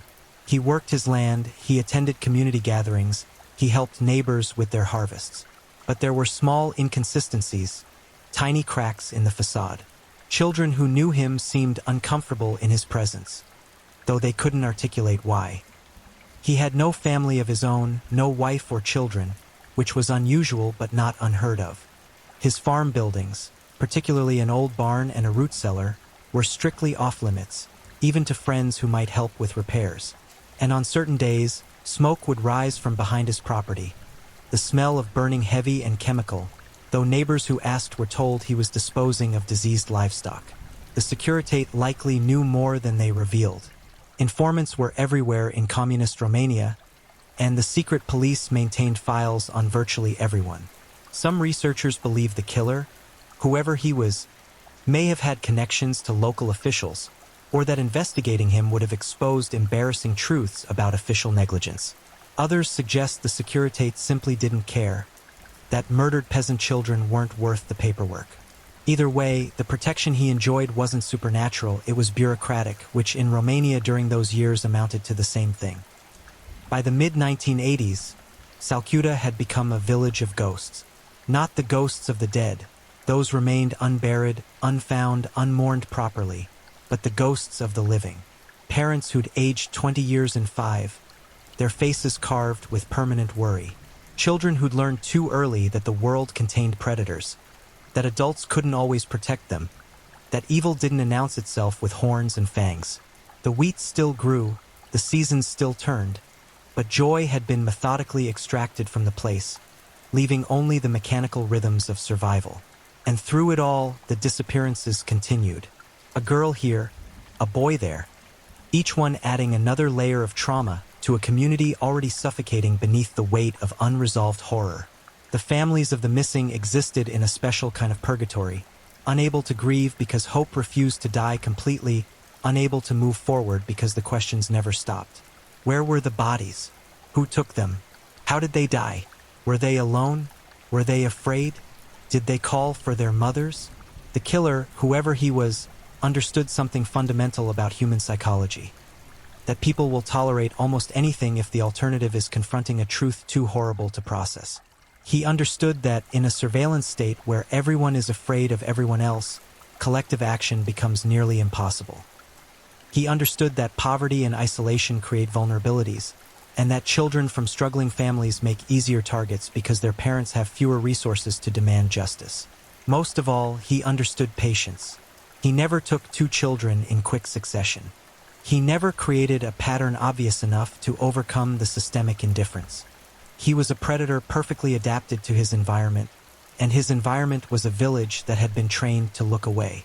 To understand how the predator operated for so long, you must understand the geography of Salcuta. Not just the physical landscape, but the social and psychological terrain that made it the perfect hunting ground. The village stretched across several kilometers of agricultural land, with family homesteads scattered among fields of wheat, corn, and sunflowers. Unlike western suburbs with their neat rows and streetlights, these were working farms with vast distances between properties, separated by crops that grew tall enough to hide entire vehicles, let alone a man dragging a child. The main road through the village was unpaved, rutted, and rarely traveled by anyone except locals. Side paths and farm roads created a labyrinth of routes where someone could move virtually unseen if they knew the territory well enough. The predator knew it perfectly. He'd lived there for years, perhaps his entire life. He knew which families worked which fields at which times of day. He knew when schools let out, when church services ended, when market days drew parents away from their homesteads. He knew where the sight lines were interrupted by barns or tree lines, where a truck could be parked without attracting attention, where screams would be swallowed by distance and the constant ambient noise of rural life. Tractors, animals, the wind moving through crops. His primary hunting method appeared to be the ruse, the offer, the seemingly innocent invitation. Communist Romania was a place of scarcity, where children rarely saw candy, toys, or treats. A man offering sweets or a ride to a child walking a long distance wouldn't have seemed immediately dangerous. Not in a community where neighbors help neighbors, where children were taught to respect adults, especially local adults they'd seen their whole lives. The predator exploited this trust ruthlessly. Witnesses, the few who came forward years later, described seeing children talking to a man in a truck or near a barn, described seeing him smiling and friendly, described seeing nothing that raised immediate alarm until the child simply wasn't at their destination. One survivor, the term feels inadequate, but it's the only one we have, later described her encounter in fragmented, traumatized recollections. She was 9 years old, walking home from her grandmother's house as evening approached. A truck pulled alongside her and the man inside. She never saw his face clearly, memory and trauma having blurred the details. Asked if she wanted a ride. She refused, remembering her mother's warnings, but he persisted, saying her mother had sent him, that her mother was worried about the approaching darkness. The lie was almost true enough to believe, but something in her child's instinct screamed wrong, and she ran into the wheat fields, hearing him exit the truck behind her, hearing his footsteps crushing stalks as he pursued. She hid, pressing herself into the earth between rows of wheat, and somehow, through luck or the predator's fear of being seen, he gave up the chase. She arrived home muddy and terrified, but alive. Her parents reported it to the militia. Nothing came of it. The report disappeared into the bureaucratic void like all the others. But most children weren't so lucky. Most were successfully lured or grabbed, taken to locations that were never officially identified but that locals suspected with the kind of certainty that comes from lived experience rather than evidence. The old barn on the edge of the village property. The abandoned well near the defunct collective farm processing center. The root cellar that neighbors said seemed larger than it should be, as if it had been expanded underground. These places existed in whispered conversation, in the warnings parents gave children, but never in official investigations because official investigations were performative theater rather than genuine attempts at justice. The physical evidence of the crimes was almost non-existent, which speaks either to extraordinary luck or extraordinary calculation. Bodies were rarely found, only 3 over the span of 2 decades, discovered by accident in locations far enough from the village to create jurisdictional confusion about which militia station was responsible. When bodies were found, they'd been exposed to the elements for so long that forensic analysis was primitive at best. One child's remains were discovered by a shepherd in a ravine 15 kilometers from where she disappeared, her clothing rotted away, her bones scattered by animals. Another was found in a shallow grave near a construction site, unearthed by machinery. The third was pulled from a river, drowned, or disposed of there. The coroner's report was typically vague. But the lack of bodies created its own horror, a special torment for the families. At least with remains comes certainty, comes the ability to bury and grieve and begin the long process of healing. Without bodies, families existed in perpetual limbo. Maybe their child was alive somewhere, kept in some basement, sold to some trafficker, taken across borders. Maybe they'd simply run away, though 9-year-olds don't run away without money or destination. Maybe the militia was lying, maybe the whole thing was a government conspiracy, Maybe anything was possible because nothing was confirmed. The predator understood this psychological warfare perfectly. By hiding or destroying the bodies, he multiplied the pain exponentially. Every family of a missing child became a walking wound, unable to close, unable to heal. And that wound spread through the entire village, creating an atmosphere of such pervasive dread that it affected everything. Marriages fell apart under the strain. People moved away if they could afford to. Births declined as couples decided they couldn't bring children into such danger. During this period, the village developed informal protective systems because official ones had failed so comprehensively. Groups of mothers organized walking schedules, ensuring that no child traveled alone. Fathers built higher fences, installed locks on outbuildings, kept dogs that were trained to be aggressive toward strangers. The school, a crumbling two-room building that served children from several surrounding villages, created new policies requiring parents to physically retrieve their children rather than letting them walk home. But every security measure was imperfect, and the predator was patient enough to wait for gaps. He also seemed to learn and adapt, which suggests intelligence and planning rather than impulsive violence. After the walking groups formed, disappearances shifted to times when children were separated from the group temporarily, when a child stayed after school, when someone was sick and traveling to the doctor, when harvest season demanded that every able-bodied work and supervision became impossible. He avoided patterns that would make him predictable. Months or even years would pass between incidents, long enough that people would begin to relax, to think maybe it was over, maybe the monster had died or moved on. Then another child would vanish, and the cycle of terror would begin again. Some researchers have theorized that the killer derived sadistic pleasure not just from the acts themselves but from the community's suffering, from his ability to operate with impunity, from the power he held over an entire village. He was watching them grieve, watching them scramble for protection, watching them turn on each other with suspicion, because in the absence of an identified predator, everyone became suspect. Neighbors eyed neighbors. Families with missing children sometimes accused families who'd been spared, as if random chance meant anything in the calculus of evil. The few attempts by outside journalists or investigators to examine the situation were met with official stonewalling and community distrust. The Securitate made it clear that media attention was unwelcome, that Romania's image couldn't afford stories of serial child murder. Reporters who persisted found themselves facing harassment, surveillance, and implied threats. The message was clear. This story would not be told, at least not while the communist regime maintained its grip.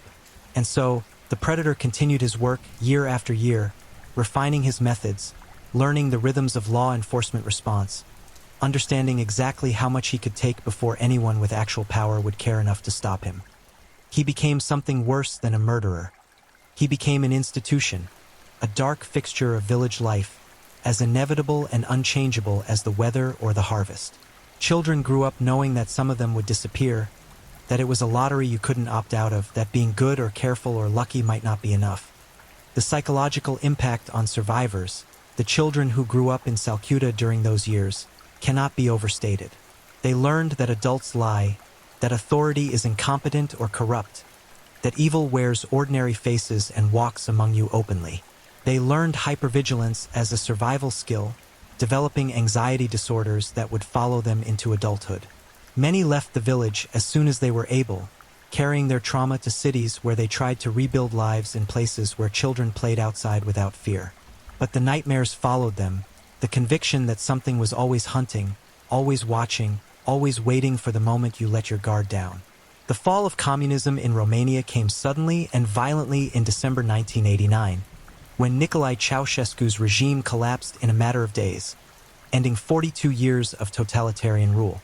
The revolution brought hope, chaos, freedom, and bloodshed in equal measure.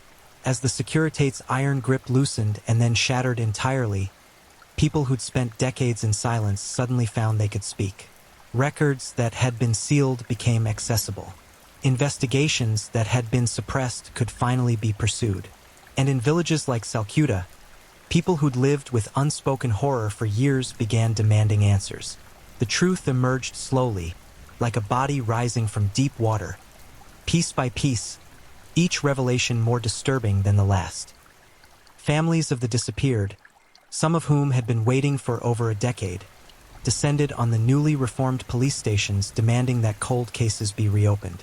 Without the security to suppress them, journalists began investigating the stories that had been forbidden territory. What they uncovered wasn't just a tale of one predator, but of systemic failure so profound it bordered on complicity. The case that finally broke open, though sources disagree on specifics due to the chaos of the early post-communist period, involved a chance discovery. Construction workers renovating an old agricultural building found disturbing evidence in an underground storage area.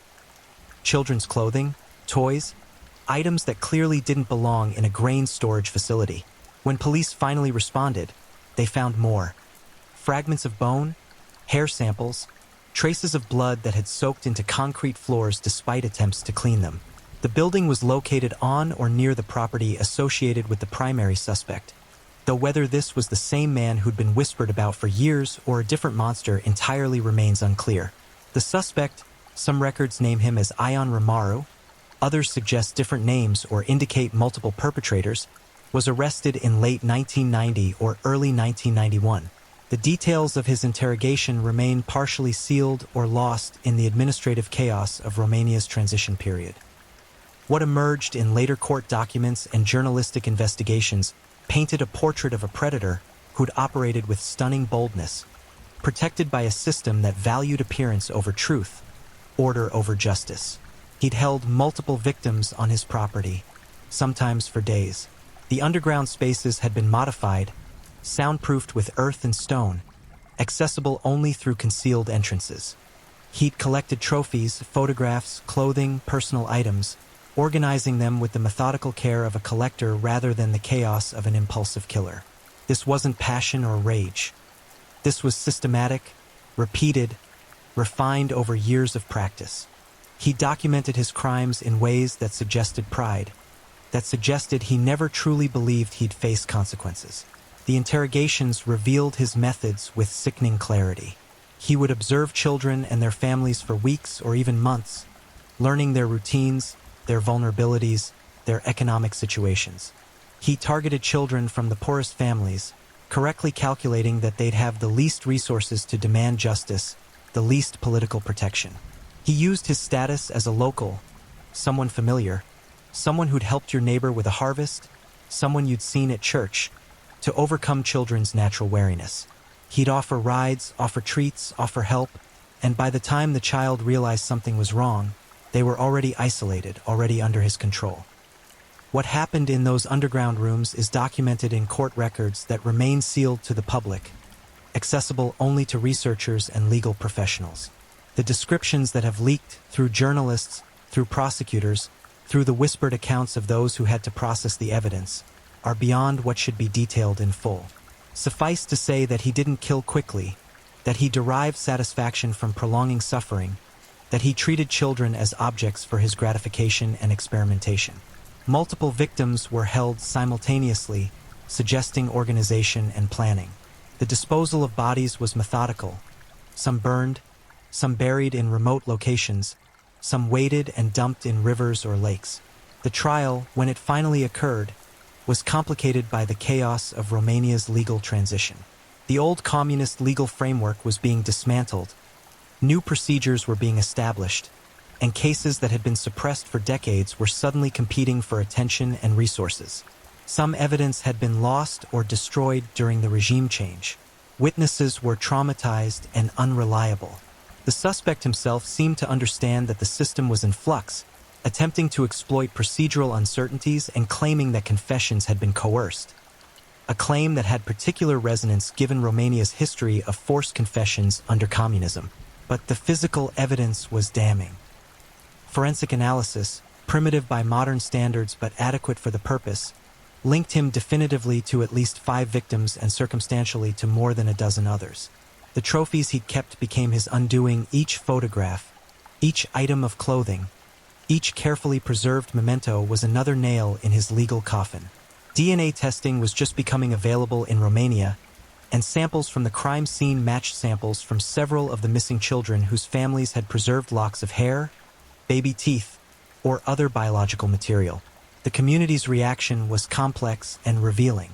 There was relief, certainly, relief that the monster had been identified, relief that children might finally be safe, relief that the waiting and wondering had ended. But there was also rage directed not just at the killer, but at the system that had enabled him. Why had investigations been suppressed? Why had reports been ignored? Why had it taken the collapse of an entire government for justice to be possible? Some families filed lawsuits against the state, demanding compensation for negligence. Most were unsuccessful. The new Romanian government argued it couldn't be held responsible for the failures of its predecessor, and the families lacked resources for prolonged legal battles. There was also shame, the deep, corrosive shame of a community that had failed to protect its children, that had suspected but not acted, that had allowed fear of authority to outweigh moral obligation. Some villagers had known, or strongly suspected, and had said nothing. Others had seen things they'd rationalized away. The predator had moved among them openly for years, and they'd allowed it because confronting the truth was too dangerous, too complicated, too devastating to their understanding of their own world. The predator himself showed no remorse during the trial. Multiple observers described his effect as flat, detached, almost bored.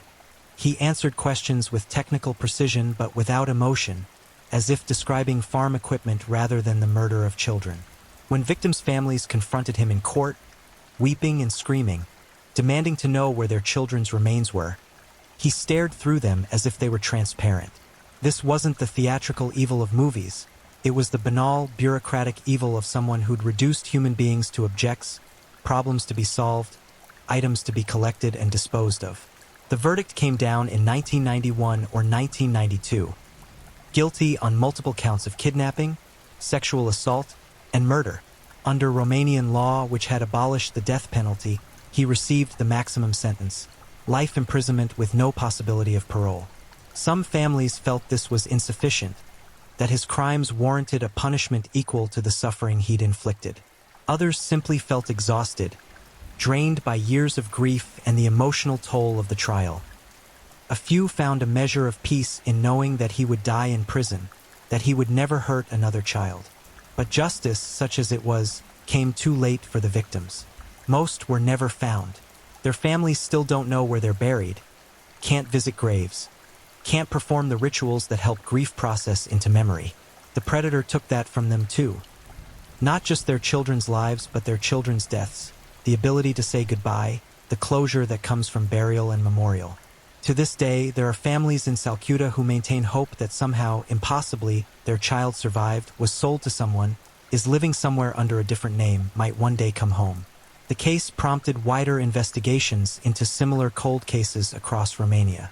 As Securitate files were opened and old police records were reviewed, patterns emerged suggesting that Salcuta wasn't unique, that villages across the country had harbored similar predators, protected by similar systems of silence and suppression.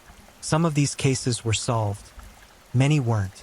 The sheer number of missing children during the communist era remains unknown and likely unknowable, lost in bureaucratic purges and official disinterest.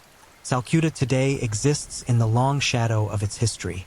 The village has shrunk, depopulated by young people who left for cities or emigrated to Western Europe seeking work and escape. The farms that remain are mostly worked by the elderly, by people too poor or too stubborn to leave. The barn where horrors occurred was torn down years ago, but everyone knows where it stood. The earth there remains bare, as if nothing will grow on ground soaked with that much suffering. The paths where children disappeared are still walked, but never carelessly, never without the memory of those who never completed their journeys. The families of the victims have aged into grief that has become part of their identity. They gather on anniversaries, marking the days their children disappeared with memorial services that feel both sacred and futile. They've formed informal support groups, bonded by the unique trauma of losing children to violence while the system that should have protected them looked away. Some have forgiven. Not the killer, but themselves, their neighbors, even the incompetent officials, because carrying rage for decades becomes exhausting. Others haven't and won't, maintaining anger as a way of keeping their children's memory alive, refusing to let the world forget what happened here. The predator himself died in prison approximately 5 to 10 years after his conviction, Exact dates vary depending on sources and remain somewhat unclear due to privacy laws and administrative inconsistencies. He died unmourned except by the families he destroyed, who marked his death with relief tinged with disappointment. They'd wanted more from him. Confession, remorse, information about burial sites. They'd wanted him to feel something, to show even a flicker of humanity. He gave them nothing, dying as he'd lived. Empty, cold, fundamentally disconnected from the moral universe that defines human beings. But death doesn't end a story like this. The predator's victims remain missing, their fates uncertain beyond the broad strokes of what's known. Every few years, construction or agricultural work uncovers remains. A small skeleton in an unmarked grave, bones in a forest ravine, fragments in a riverbed. DNA testing, now routine in Romania, has identified some of these remains as children who disappeared during that era. Each identification brings closure to one family and renewed anguish to all the others who are still waiting, still wondering, still hoping against hope for information that will likely never come. The case has become part of Romania's larger reckoning with its communist past, an example of how totalitarian systems prioritize control over truth, appearance over reality, ideology over human life. Scholars and journalists continue to investigate, piecing together fragmentary records, interviewing survivors and witnesses, trying to construct a comprehensive account from sources that are incomplete, contradictory, and sometimes deliberately obscured. What emerges is a picture not just of one predator but of a society that was itself predatory, that consumed its most vulnerable members and then pretended nothing had happened. The psychological impact on the broader community persists across generations. Children who grew up in Salcuta during those years are now parents and grandparents themselves, and they've passed down their trauma in the form of extreme protectiveness, anxiety about their own children's safety, and deep distrust of authority. The village has one of the highest rates of diagnosed anxiety disorders in the region, a statistic that mental health professionals directly attribute to the unresolved trauma of the disappearances. Therapists who work with survivors report symptoms consistent with complex PTSD, hypervigilance, intrusive memories, emotional numbing, a persistent sense that danger is imminent even decades after the threat has passed. There's also a phenomenon that psychologists call survivor's guilt amplified by randomness. The knowledge that you were spared purely by chance, that nothing you did saved you, that you could just as easily have been one of the disappeared. This creates a particular kind of existential anxiety, a feeling that life itself is arbitrary and that safety is always illusory. Many survivors report difficulty forming trusting relationships, difficulty believing that good things will last, a persistent expectation of catastrophe lurking just around the corner. The village church, which had been a central gathering place during the communist era, now holds annual memorial services for the disappeared children. The walls are lined with photographs, some formal school portraits, others casual family snapshots, showing smiling children who never grew up. Candles are lit, prayers are offered, and the priest speaks about faith and divine justice and the mystery of suffering.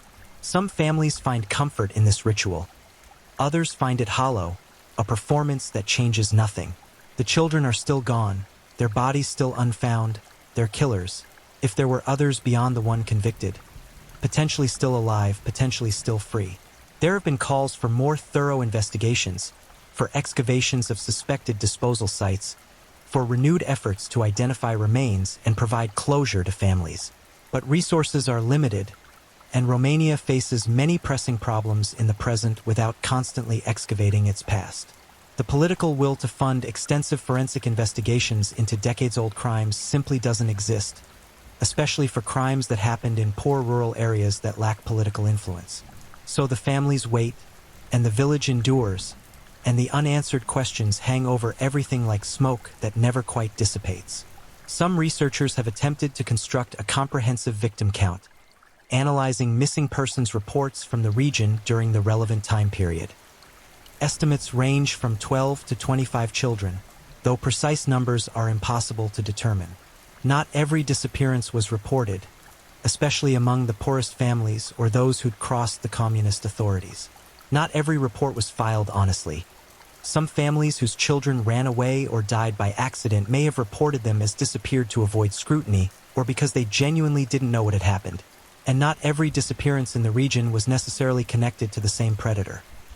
Romania had multiple serial offenders during this period, and attributing every unsolved case to one person risks oversimplification. What's certain is that Salcuta lost an entire cohort of children, a hole in the demographic record where a generation should be. The village school closed in the late 1990s due to declining enrollment, and while economic factors played a role, the disappearances undeniably contributed. Who wants to raise children in a place synonymous with child murder? Who wants to walk roads where ghosts outnumber the living? The story has become folklore now, passed down with the distortions and embellishments that folklore always acquires. Children in the region are told cautionary tales about the monster of Salcuta, about what happens when you talk to strangers or wander off alone. The details have mutated. In some versions he's a vampire, in others a government experiment gone wrong, in still others a demon conjured by pre-Christian rituals. These mythologized versions serve a purpose. They transform random, senseless evil into something with rules and logic, something that can be understood and therefore potentially avoided. It's easier to believe in a monster you can identify than to accept that ordinary-looking people can harbor unthinkable darkness. But for those who lived through it, who lost children or siblings or friends, there's no comfort in folklore. The monster was real, was human, wore a face that smiled at them from across church pews and market squares. The monster was someone they trusted, or at least hadn't feared enough. The monster was enabled by a system that valued order over justice, silence over truth, the appearance of safety over actual safety. And in some ways, that system continues, different forms, same fundamental dynamics, same tendency to protect institutions rather than individuals, same bureaucratic indifference to suffering that happens on the margins. The international true crime community has largely overlooked this case, perhaps because it happened in a small Eastern European village, perhaps because the records are incomplete and largely in Romanian, perhaps because it's easier to focus on American or Western European cases where documentation is comprehensive and legal systems are more transparent. But those who've studied it recognize its significance, not just as a horrifying example of serial predation, but as a case study in how political systems can create environments where predators thrive. There's a memorial in Salcuta now, erected in the early 2000s with funds raised by victims' families and community members. It's a simple stone marker with the names of the known victims and a phrase in Romanian that translates roughly to "never forgotten, never again." It sits near the village church, surrounded by flowers that families replace regularly, and it's become a pilgrimage site of sorts for people interested in true crime, trauma survivors, and those who believe that bearing witness to atrocity is a moral obligation. But standing at that memorial, reading those names, Luminita, Gheorghe, Ioana, Vasile, and others, each representing a life cut short, a family destroyed, a community traumatized. The overwhelming feeling is not of closure or justice or even understanding. It's of absence. The absence of the children who should have grown up here, who should have become parents and teachers and farmers and shopkeepers. The absence of innocence in a place that can never quite believe in safety again. The absence of accountability for the systemic failures that let this continue for decades. And somewhere, in unmarked graves scattered across kilometers of Romanian countryside, are the remains of children who have been waiting decades to be found, to be named, to be mourned properly. Their families grow older, die themselves, and the knowledge of where those children rest dies with them, if it was ever truly known at all. The village itself seems to be dying slowly, as if the land itself is exhausted from carrying so much sorrow. Young families don't move to Salcuta, they move away from it. The houses that remain occupied are increasingly dilapidated, their owners too old or too poor to maintain them properly. Fields that once grew wheat and corn now grow wild, reverting to scrubland as there aren't enough hands to work them. The school building stands empty, windows broken, roof sagging, graffiti on walls that once displayed children's artwork. It's become another unofficial memorial, though not one marked with plaques or flowers, just a monument to absence, to the future that was stolen. Some of the families have taken matters into their own hands, conducting their own searches when officials wouldn't. Luminita's mother, before she died in 2003, spent every spring and autumn, when vegetation was low enough to see the ground clearly, walking systematic grids across the countryside, using a metal rod to probe the earth for disturbed soil, for places where something might be buried. She never found her daughter, but she found other things. Old wells filled with debris, illegal dump sites, the bones of animals. Other families joined her expeditions, creating search parties that operated without official sanction, driven by grief and determination and the absolute refusal to let their children be forgotten. These amateur searches occasionally yielded results.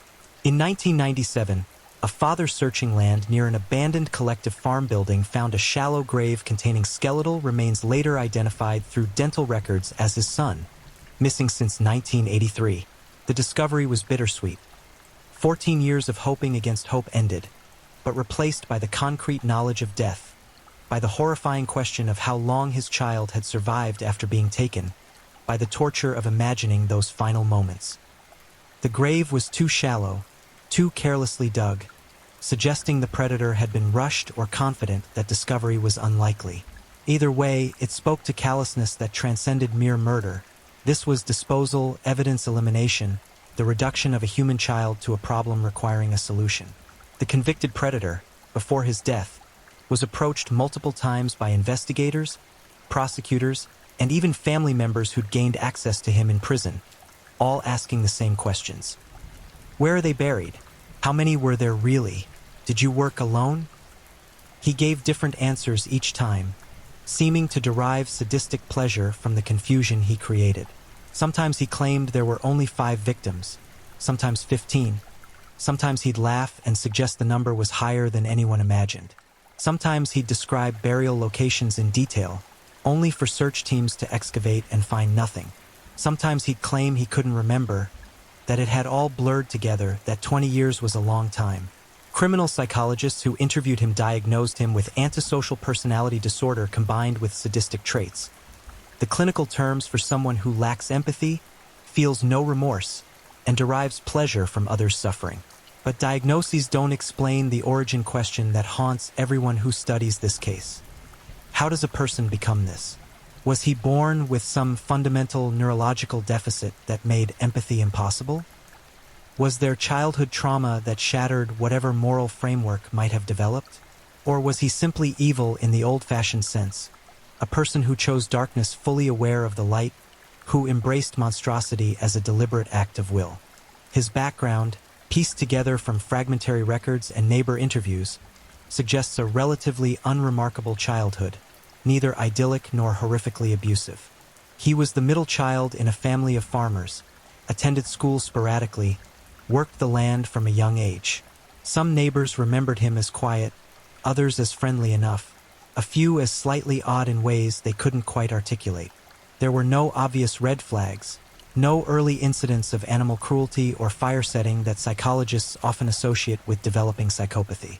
He seemed to emerge into adulthood as a functional, if solitary, member of the community, and then at some point, perhaps in his late 20s or early 30s, records are unclear, he began killing children. The first victim, at least the first identified one, disappeared in 1971. He would have been approximately 30 years old enough to have complete control over his property and routines, old enough to have established himself as a known quantity in the community. This suggests either a very late start for a serial offender, which is unusual, or more likely, that there were earlier victims who were never connected to him, whose disappearances predated the pattern recognition that eventually emerged. Some researchers theorize there may have been victims in other villages where he lived or worked before settling permanently in Salcuta, or that his early crimes were opportunistic and scattered rather than the methodical hunting he later perfected.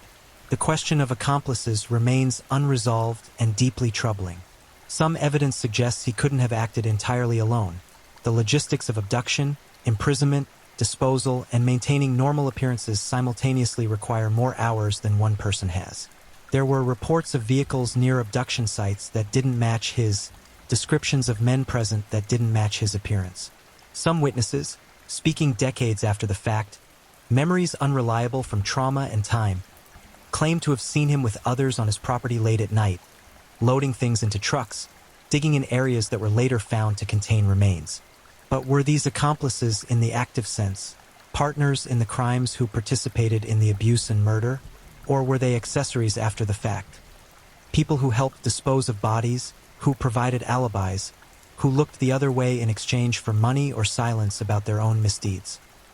Or were they entirely innocent people who happened to be near the wrong place at the wrong time and whose presence became suspicious only in retrospect, through the distorting lens of trauma and hindsight? The convicted predator never implicated anyone else, despite interrogators offering reduced sentences or better conditions in exchange for information. This silence might indicate honor among criminals, or fear of retaliation against family members, or simply the knowledge that keeping secrets maintained his power even in prison. Or it might indicate that he truly did act alone, that the sightings and suspicions were errors, and that one determined person with local knowledge and no moral constraints can indeed inflict enormous damage over extended periods. The Romanian government, both under communism and after, has shown little interest in pursuing these questions aggressively. Officially, the case is closed, one predator identified, convicted, deceased.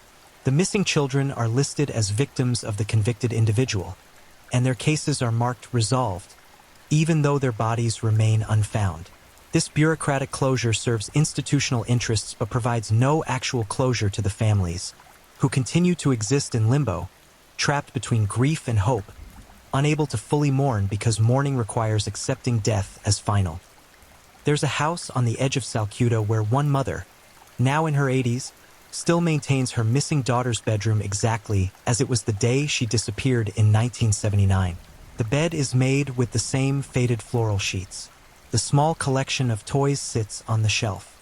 School books remain open to the pages she'd been studying. Clothes that would fit a 9-year-old hang in the closet, impossibly small, impossibly preserved. The mother cleans this room weekly, dusting and straightening, preparing for a return she knows logically will never happen but cannot emotionally surrender. She is not unique. Several families maintain similar shrines, frozen moments in time that become increasingly surreal as years pass. This inability to accept finality has psychological consequences that extend beyond individual families. The entire village exists in a state of suspended trauma, unable to heal because healing requires integration of experience. And how do you integrate something that never concluded? Therapists who work with communities affected by mass trauma describe a phenomenon they call collective unresolved grief. When a group of people share an experience of loss that cannot be processed normally, the grief becomes part of the community's identity, passed down through generations, shaping behavior and belief systems in ways that become invisible because they're so normalized. Children growing up in Salcuta today, there are few but some remain, absorb this trauma through osmosis. They hear the stories, they see the memorial, they watch their parents' and grandparents' tense when children are out of sight for even moments.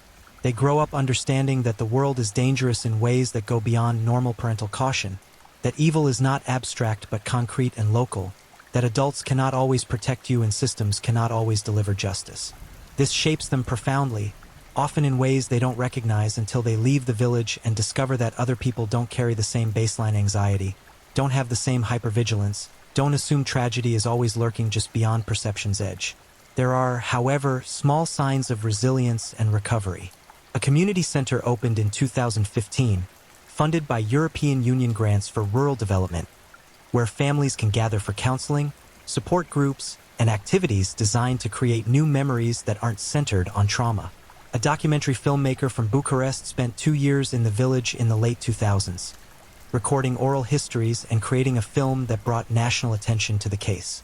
The attention led to some reforms, better funding for cold case investigations, improved training for rural law enforcement, acknowledgement from the government that the communist-era suppression of crime statistics and investigations constituted a betrayal of public trust. But reforms and acknowledgements cannot resurrect the dead. They cannot give back the decades that families spent in agonized uncertainty.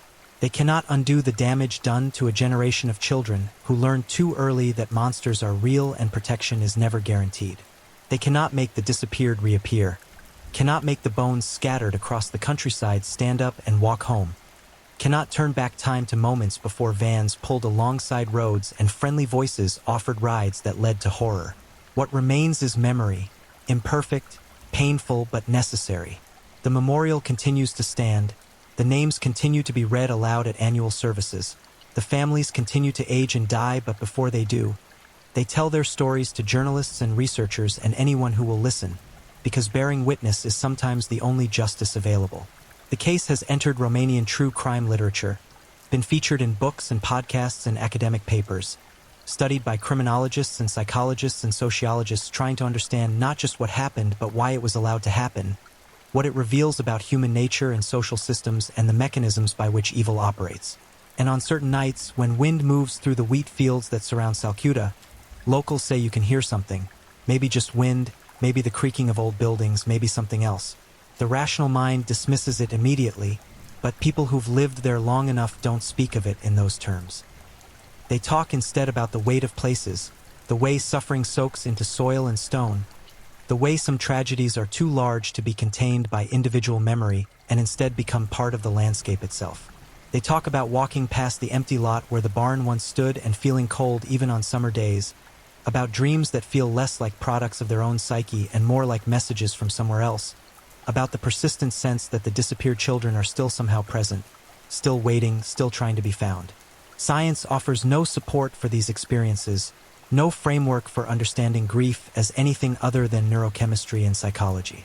But people who've lost children to violence often report these phenomena.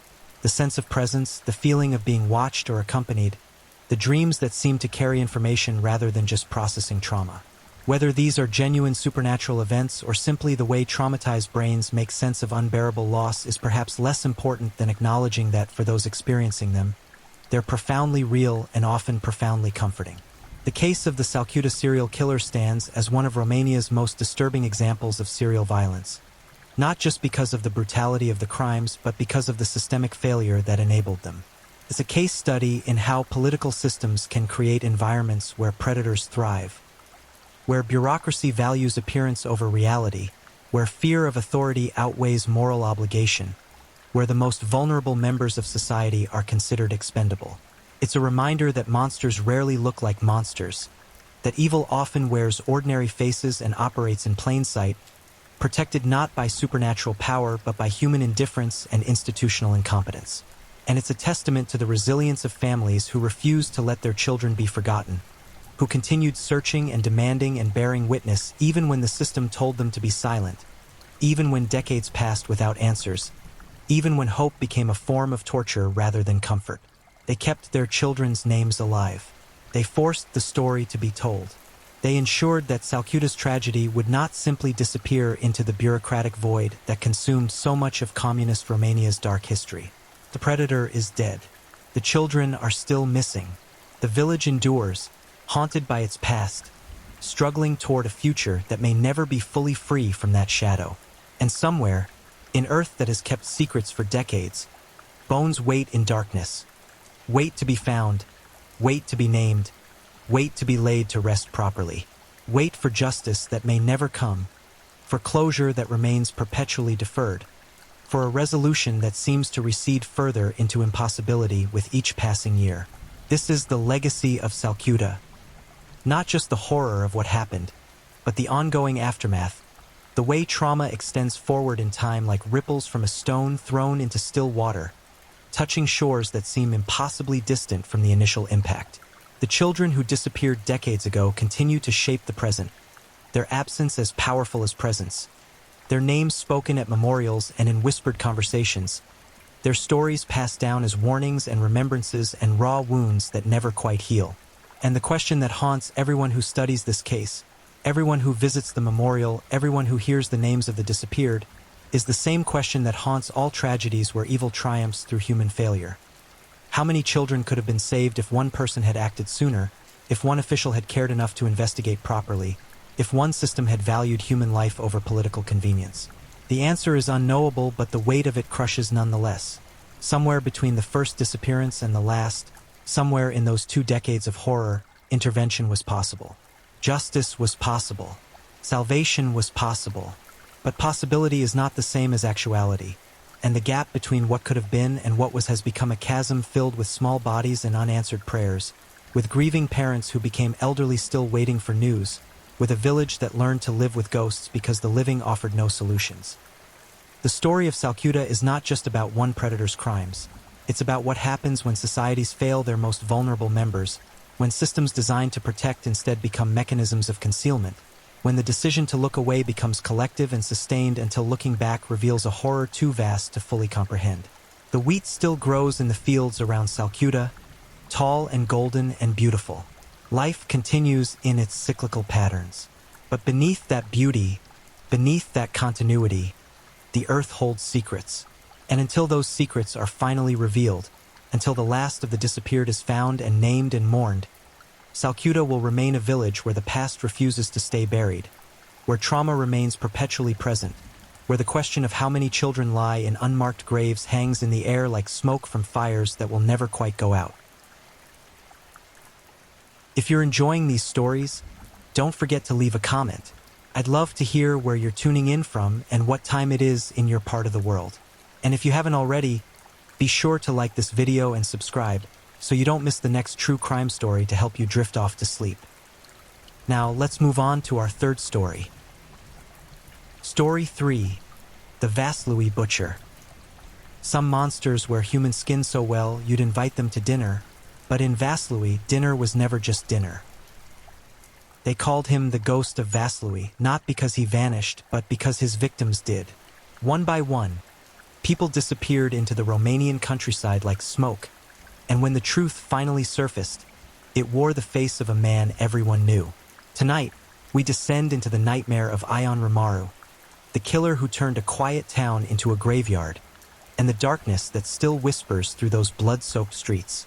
The winter of 1970 settled over Vaslui like a burial shroud. Romania, trapped under Ceausescu's iron fist, had become a nation of whispers and shadows. People learned not to ask questions. They learned not to see too much. And in this atmosphere of enforced blindness, something monstrous began to feed. Florica Marco disappeared first, though no one marked the exact moment she ceased to exist. She was 23, a seamstress with auburn hair that caught the light when she walked home from the textile factory. Her route took her past the old Orthodox church, down the unpaved road where streetlights flickered like dying fireflies, and through a stretch of woodland that locals called the Dark Mile. On November 17th, she entered that darkness. She never emerged from the other side. Her mother waited 3 days before reporting her missing. 3 days of staring at the door, watching it refuse to open. 3 days of cooking meals that grew cold on the table. The police took notes with the enthusiasm of men filling out grocery lists. Girls ran away. Girls met boys. Girls made poor choices. This was the standard response, the bureaucratic shrug that sealed so many fates. But Florica hadn't run away. Florica was already dead, her body cooling in a shallow grave less than 200 meters from where she'd last been seen alive. And the man who put her there was just getting started. Ion Romaru lived on Strada Mikhail Kogalnasianu, in a house that leaned slightly to the left, as if trying to distance itself from its own foundation. He was 37 years old, unmarried, and worked as a maintenance man at the local school. Children knew him as the quiet janitor who fixed broken desks and never raised his voice. Parents knew him as the polite neighbor who tipped his hat and kept his yard neat. No one knew him as what he truly was, a predator with infinite patience and a hunger that grew with each kill. His routine was meticulous. He studied his victims for weeks, learning their patterns the way a hunter learns the trails of deer. He noted when they walked alone, which streets they preferred, how quickly they moved through darkness. He became an expert in vulnerability, a scholar of fear. And when the moment arrived, when isolation and opportunity aligned, he struck with the precision of a surgeon and the brutality of a wolf. The second victim vanished 3 weeks after Florica. Elena Oprea, 19, a student at the local technical school. She'd stayed late at the library, studying for exams that she would never take. The last person to see her alive was the librarian, who watched her button her coat against the December cold and step into the street. Elena made it halfway home before Romaru's hands closed around her throat. He dragged her into an abandoned building, one of many in Vaslui, relics of failed collective farms and dying industries. The walls held her screams like a confession box holds sins. Close, tight, secret. When he finished, he buried her in the basement, covering the grave with rubble and forgotten furniture. Then he went home, washed his hands, and slept the dreamless sleep of the damned. By January, the disappearances formed a pattern visible to everyone except the authorities. 3 more women vanished: Adriana Mihaila, Maria Constantinescu, and Ileana Petrescu, all young, all alone, all last seen in the evening hours when winter darkness swallowed the streets at 4 in the afternoon. The town began to move differently. Women hurried. Men escorted their daughters. Locks clicked with new urgency. But fear remained unspoken because in Ceausescu's Romania, admitting that something was wrong meant admitting that the system had failed. And such admissions carried consequences. Romaru thrived in this silence. He understood that the state's paranoia worked in his favor. Police resources focused on political dissidents, on people who spoke too freely or listened to Western radio broadcasts. A few missing women barely registered. They were statistical anomalies, not evidence of a monster walking freely among the living. His technique evolved with practice. He learned to approach from behind, to use the darkness as an accomplice, to move his victims quickly from public spaces to private hells. He discovered which buildings stood empty, which basements flooded in spring, which patches of forest floor accepted graves without protest. He became efficient. He became bold. And with each kill, the gap between his public face and his private hunger widened into an abyss. The town's fear metastasized into paranoia. Neighbors eyed each other with suspicion. Anonymous letters appeared, accusing local men of crimes both real and imagined. A schoolteacher was beaten in the street after someone claimed he'd been seen following a student. 2 drifters were arrested and held for weeks without evidence. The real killer watched these spectacles with detached amusement, a theater critic observing amateur productions. By March, 7 women had disappeared. 7 families sat in living rooms that felt too large, staring at photographs that seemed to recede further into the past with each passing day. 7 sets of parents learned what it meant to wait for news that would never bring comfort. The grief pooled in those homes like standing water, deep and stagnant and poisonous. Romaru's confidence swelled. He began taking greater risks, snatching victims from locations that once would have seemed too exposed. He killed Anna Rotaru less than a block from a police station, dragging her into an alley while officers sat inside, drinking coffee and discussing football scores. He murdered Daniela Vasile in broad daylight, using the cover of an afternoon rainstorm when people hurried past with heads down and eyes averted. Each successful kill reinforced his sense of invincibility, the delusion that he'd transcended ordinary human limitations. But predators, no matter how careful, make mistakes. And Romaru's mistake came wrapped in the ordinary tragedy of human imperfection. On April 3, 1971, he targeted Gabriella Popa, a 20-year-old factory worker with a reputation for punctuality and caution. She always walked the main roads. She always traveled with friends. But on this particular evening, her friends called in sick, and Gabriella faced a choice: skip work and lose wages her family desperately needed, or walk alone. Economics won over fear, as economics always does. Romaru followed her from the factory gates, maintaining distance, waiting for the perfect moment. He came near the old railway bridge, where the street curved and visibility dropped. He accelerated, closing the gap with practiced ease. His hand reached for her shoulder, and Gabriella Popa screamed. She didn't just scream. She erupted in sound, a siren of pure survival instinct that shattered the evening silence like breaking glass. She screamed and ran, not away from witnesses but toward them, toward the lights of houses where people sat down to dinner, toward the fundamental human hope that someone, somewhere, would help. Romaru froze. For perhaps the first time in his killing career, uncertainty flickered across his features. Doors opened. Faces appeared in windows. The comfortable anonymity that had shielded him began to crack. He turned and walked away, forcing himself to maintain a casual pace, to become just another pedestrian on an evening street. But Gabriella kept screaming, and people kept emerging, and someone had seen, really seen, the man in the dark coat who'd been reaching for the terrified girl. The description made its way to police. Tall, thin build, dark hair, prominent nose, mid-30s to early 40s. Distinctive scar near the left eye. Walked with a slight limp. The details were precise enough to be useful but general enough to match dozens of men. Dozens of men. But only one janitor at the local school. Only one quiet neighbor on Strata Mikhail Kogalnasianu who suddenly seemed a little too helpful when police canvassed the area. A little too interested in the investigation's progress. Only one man who'd been seen, on multiple occasions, walking the same routes at the same times the victims had disappeared. The net, invisible and patient, began to tighten. And Ion Ramaru, who'd hunted with such confidence for so long, had no idea that he'd become the prey. Detective Gheorghe Zamfir sat in his office on the third floor of the Vaslui Police Headquarters, surrounded by photographs of the missing. 14 faces stared back at him from the wall. 14 young women who'd been swallowed by darkness and silence.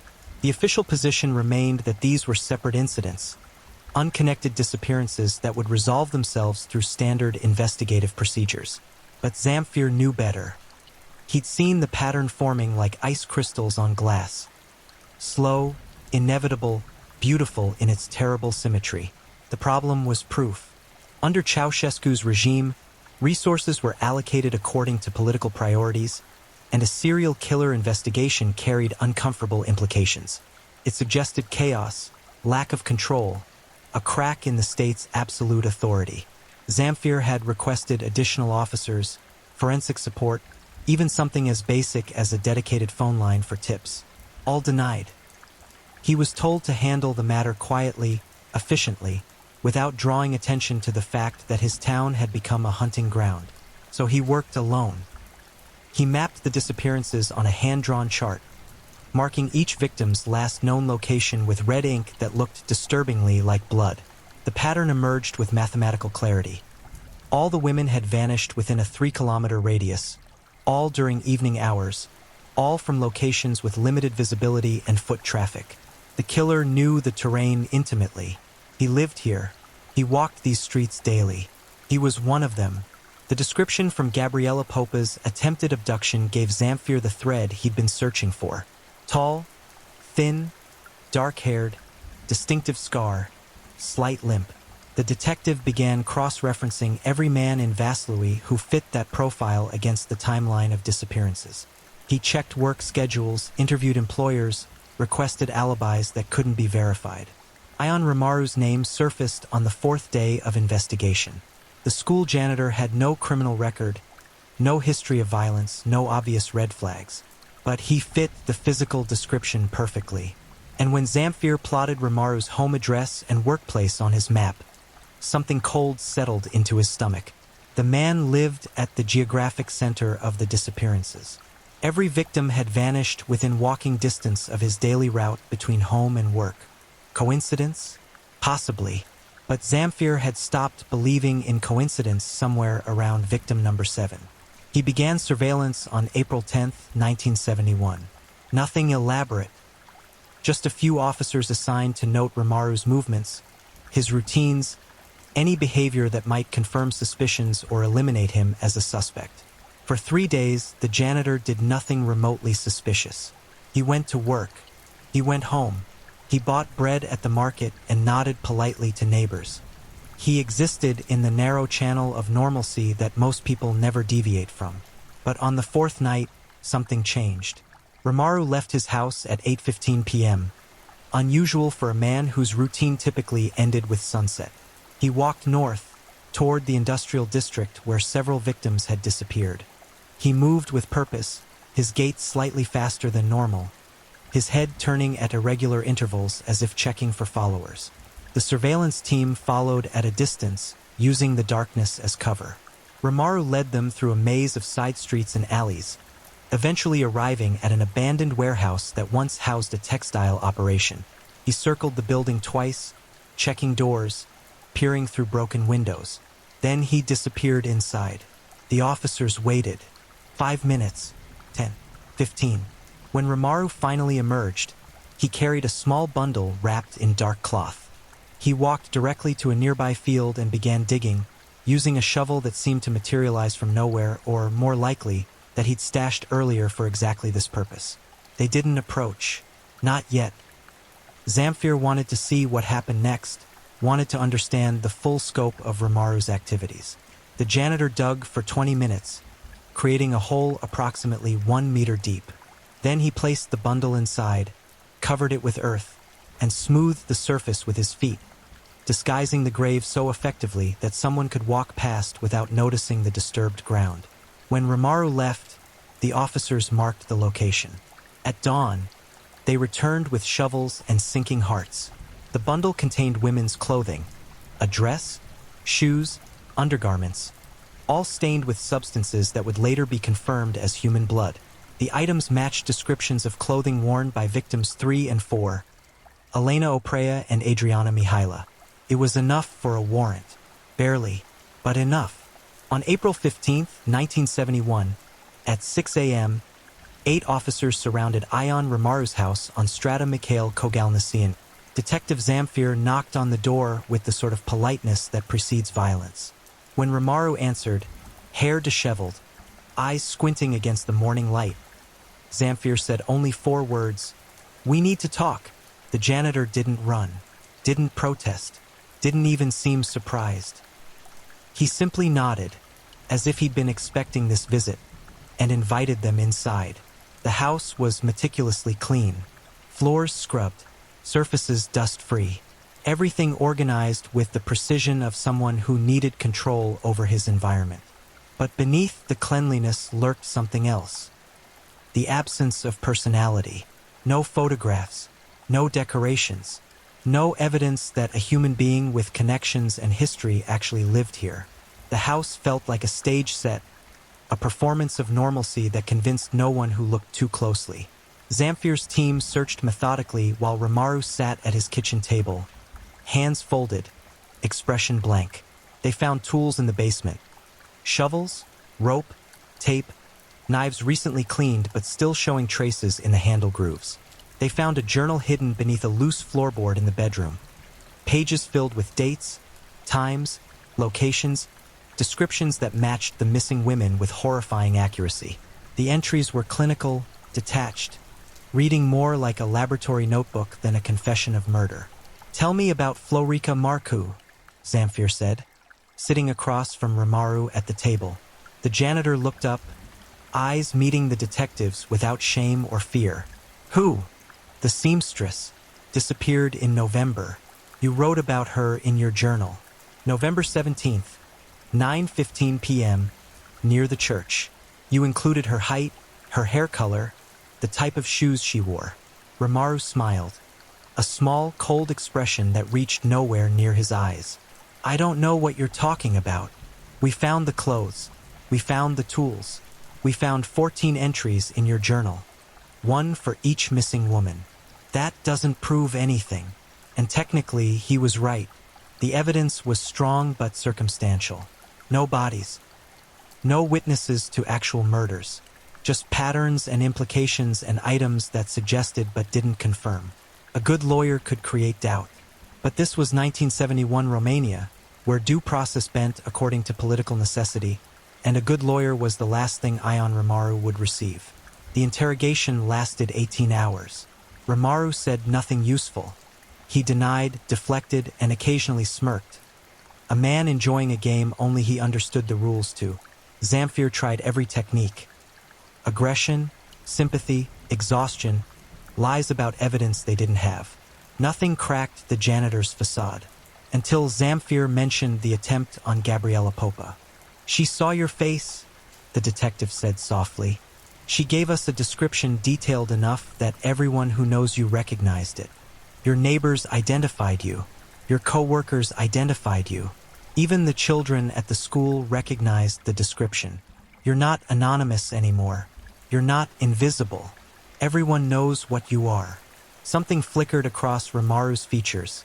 Not quite emotion, but a recognition of changed circumstances.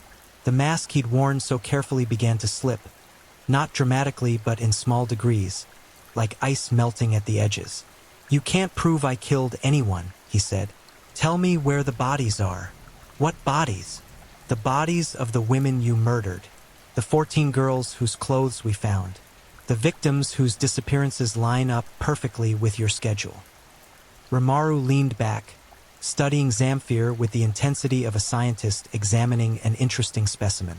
If I knew where bodies were located, he said slowly, hypothetically speaking, why would I tell you? Because you want recognition, Zamfir replied. You've been invisible your whole life. The quiet janitor, the bachelor no one notices. But this, what you've done, this makes you important. This makes you memorable. And the only way anyone will know what you accomplished is if you show them. The appeal to vanity, oldest trick in the interrogator's handbook. And Ion Rimaru, after hours of denial and deflection, fell for it completely. You want to see? He asked. Yes. You want to understand what I did? Yes.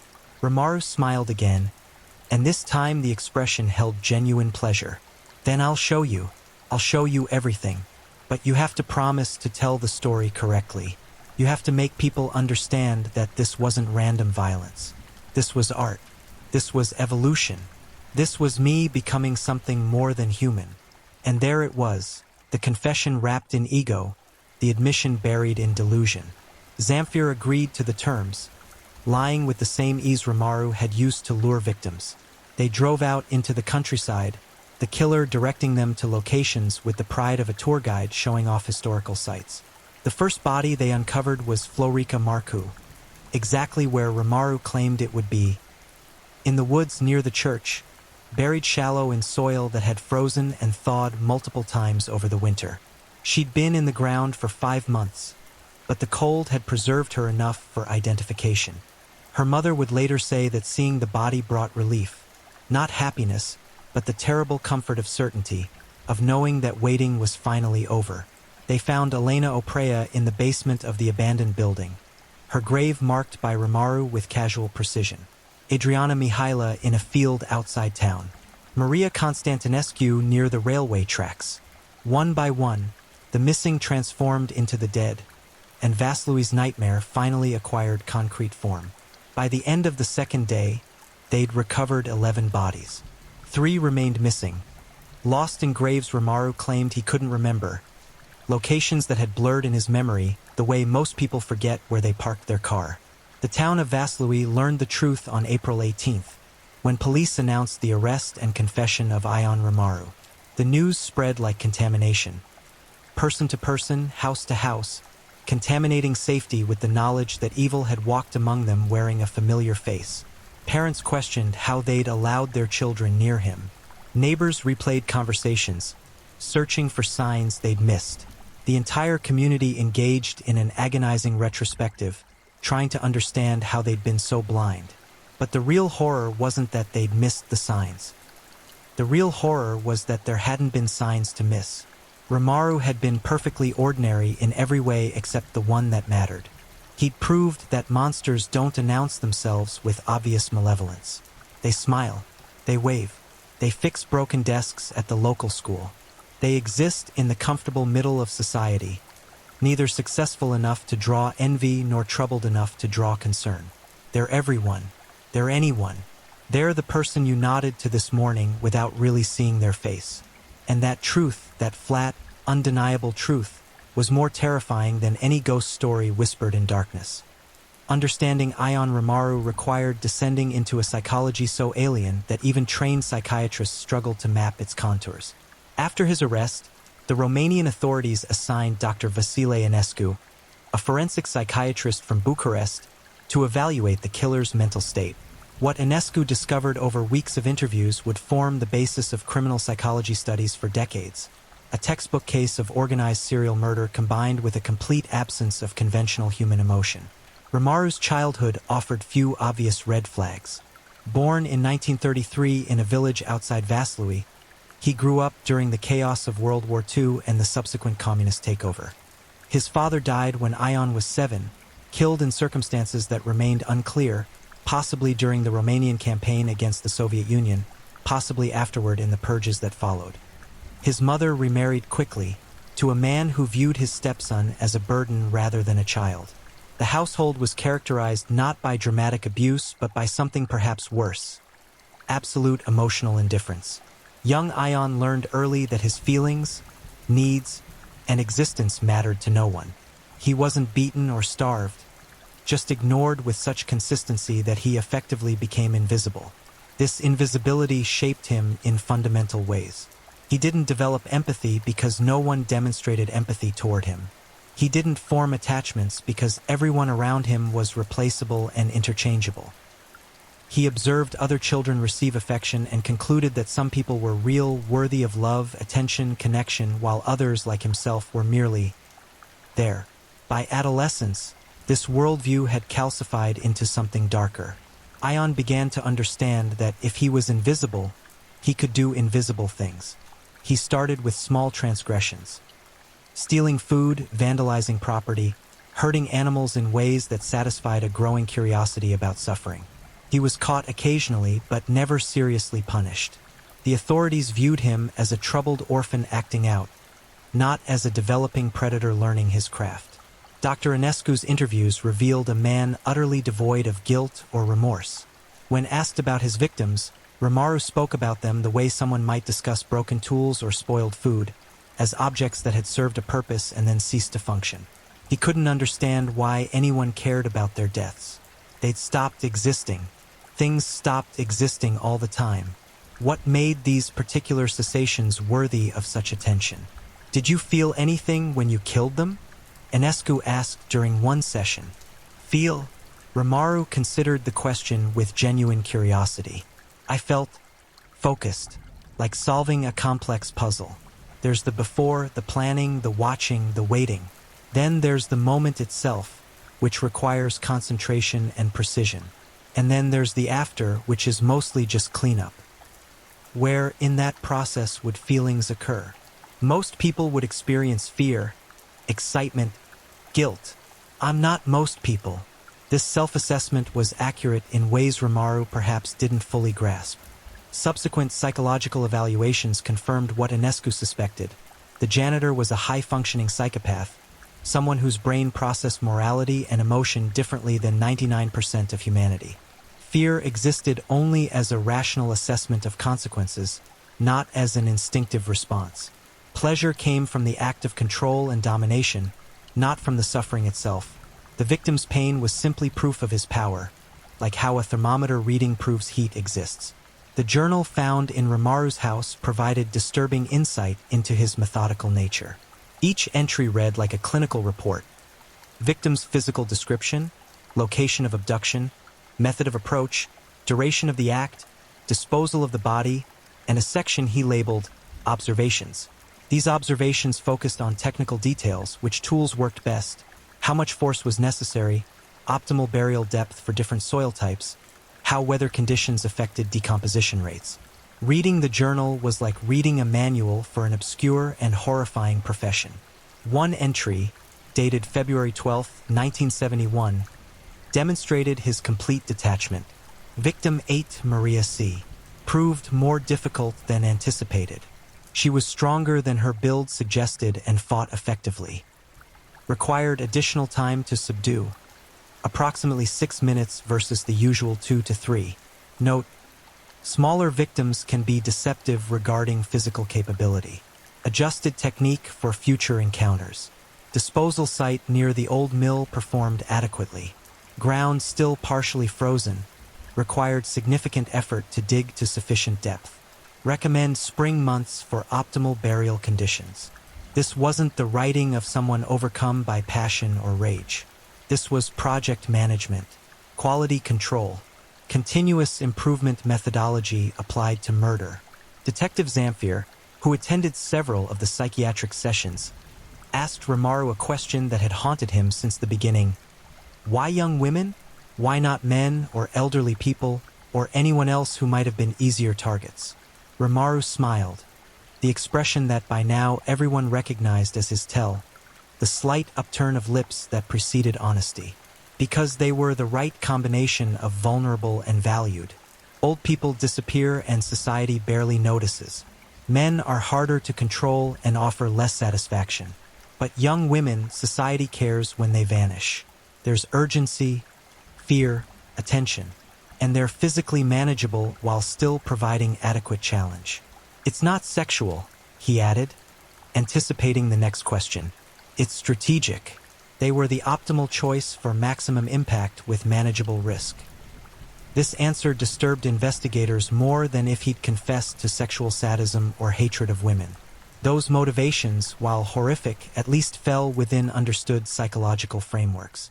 But Ramaru's reasoning was purely tactical. He'd selected victims the way a general selects targets, based on strategic value rather than personal animus. He didn't hate women. He didn't hate anyone. He simply recognized them as useful resources for satisfying his need to prove his superiority over the invisible limitations society had imposed on him. You wanted people to know you existed, Enescu suggested during one session. The invisibility of your childhood. You were trying to overcome it by becoming someone who couldn't be ignored. No, Ramaru corrected. I was proving that invisibility is power. Everyone searches for the monster, but the monster is right there, fixing their doors, sweeping their floors, existing in plain sight. They look through me every day, and that's exactly why I succeeded. I wasn't trying to be seen. I was demonstrating that not being seen made me unstoppable. This distinction mattered. Ramaru wasn't seeking attention or notoriety. Those came only after capture, when they no longer posed a threat to his operations.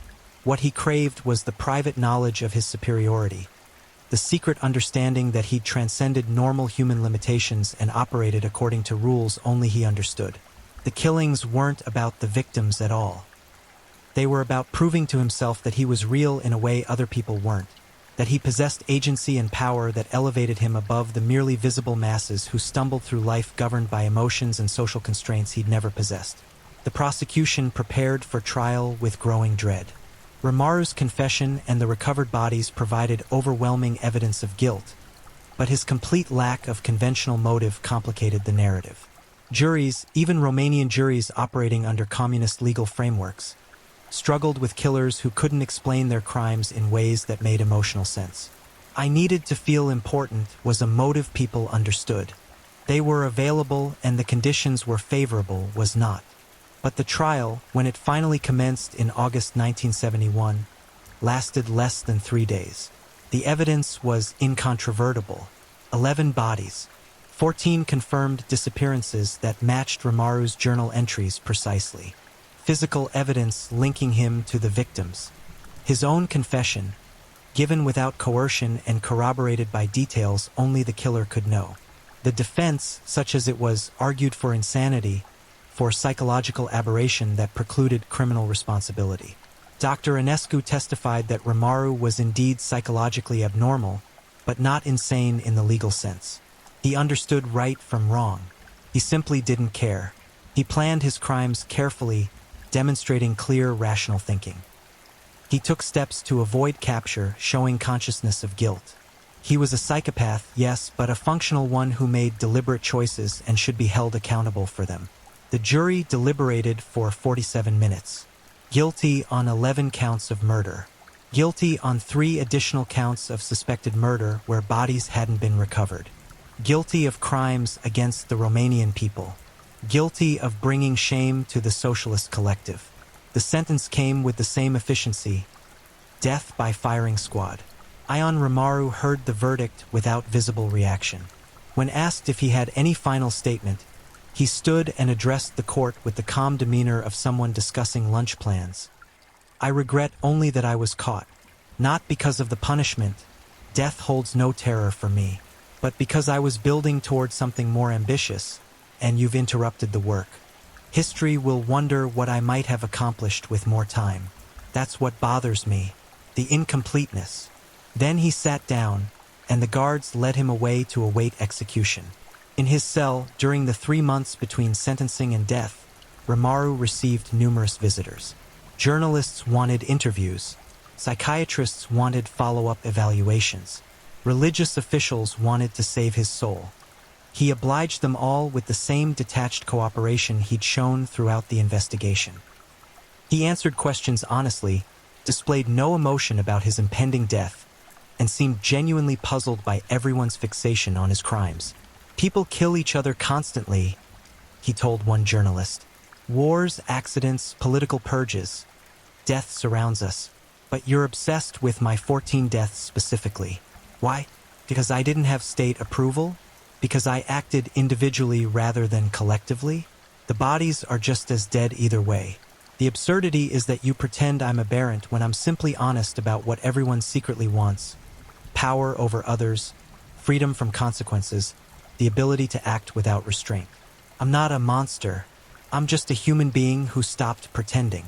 On November 23, 1971, at dawn, Ion Romaru was executed in the courtyard of Jalava prison, outside Bucharest.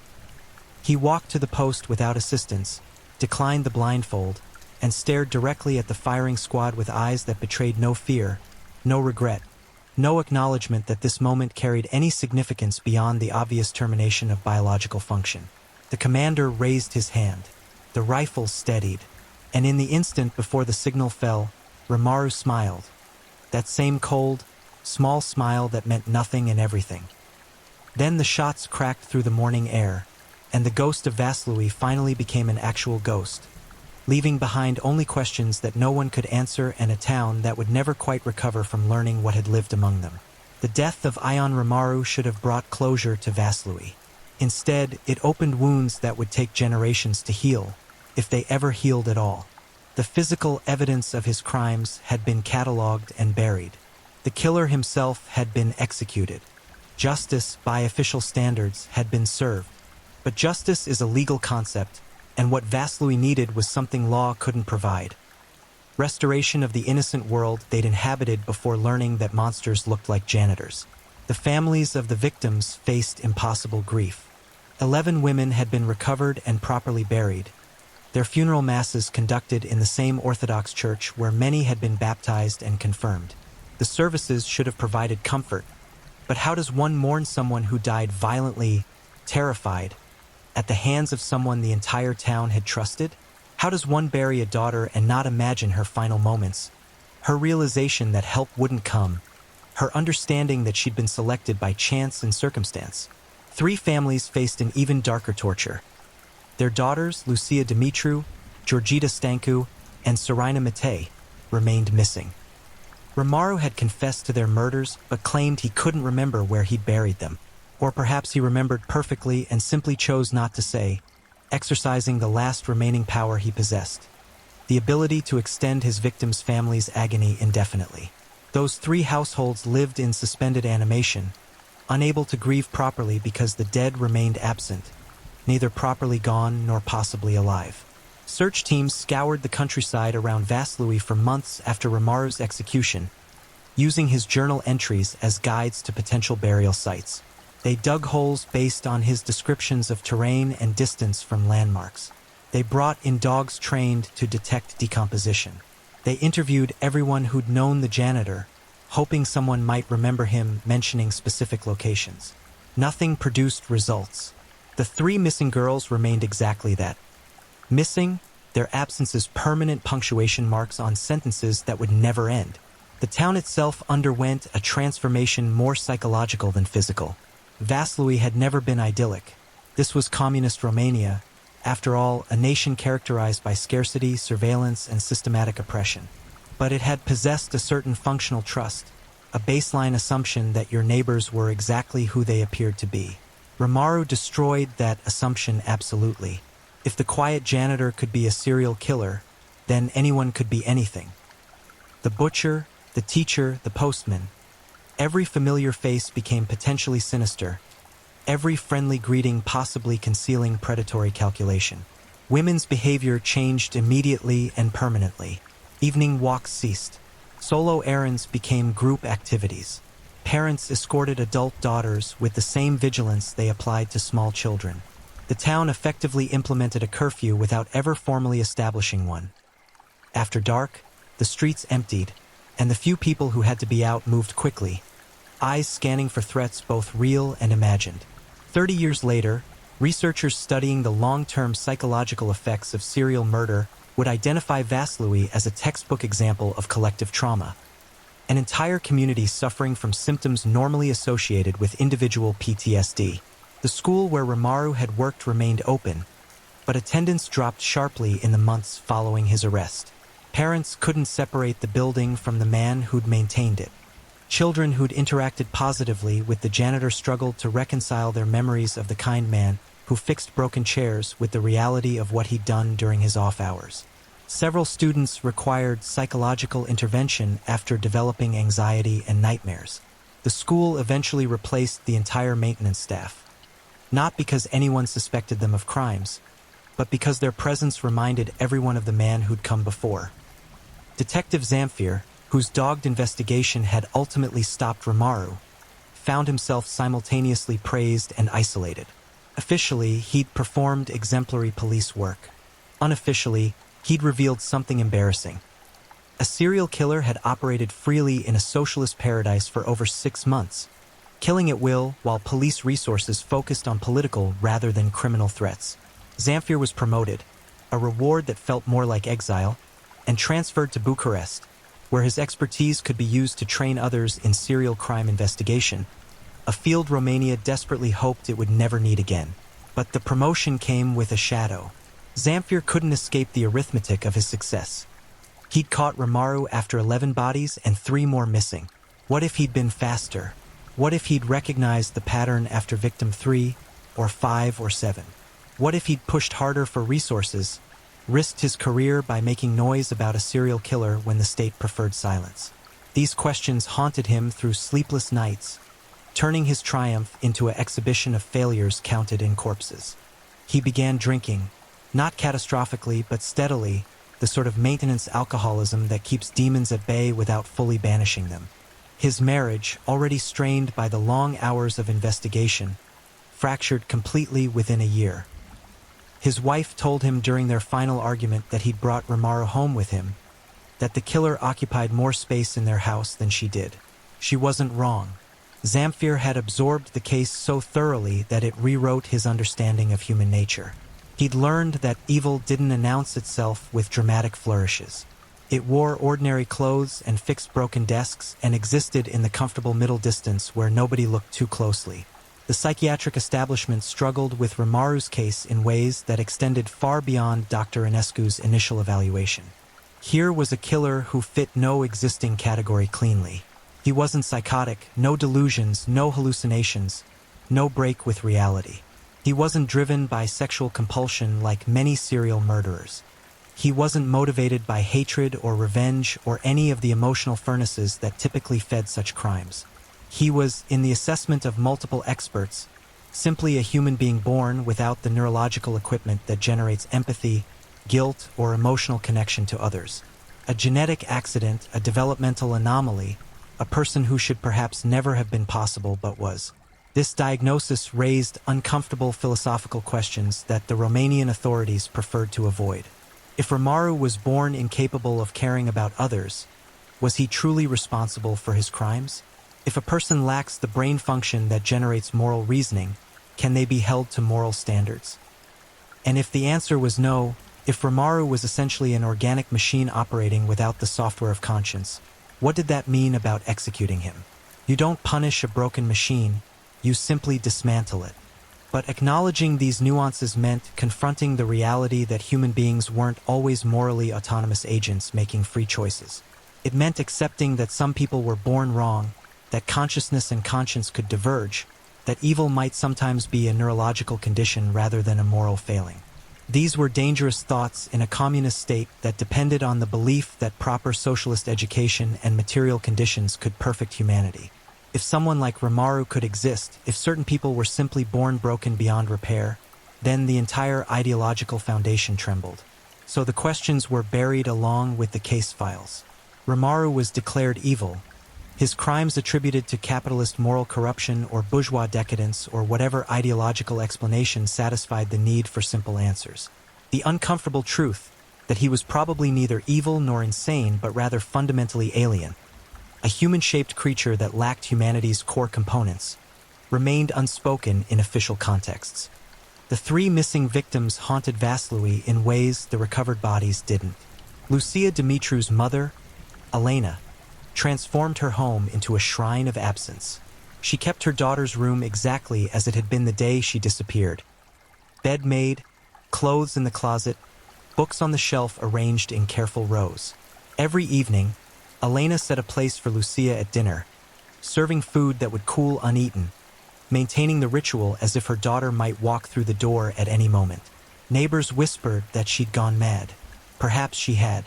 Or perhaps madness was the only sustainable response to loving someone who'd been erased without ceremony or confirmation.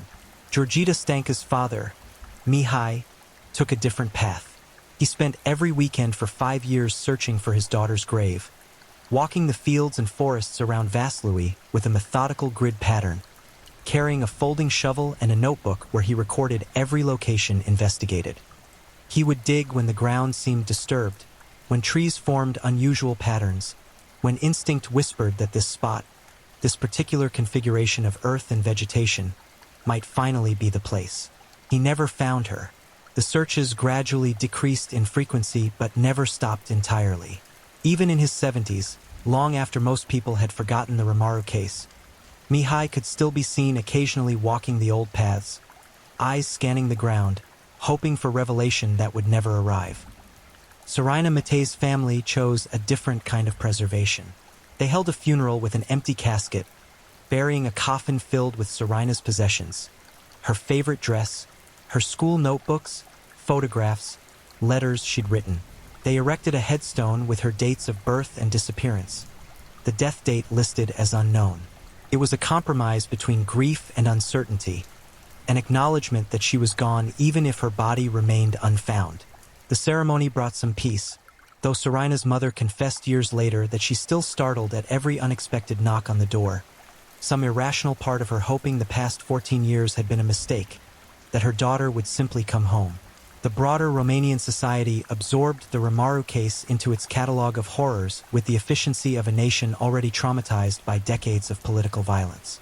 By 1971, most adults had lived through war, occupation, forced collectivization, political purges, and the ongoing surveillance state that made trust a liability.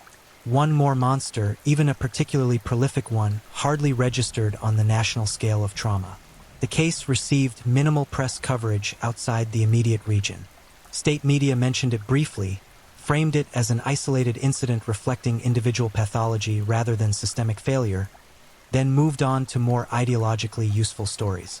But in Vaslui and the surrounding towns, the memory festered. The generation that lived through the killings never fully recovered their sense of safety.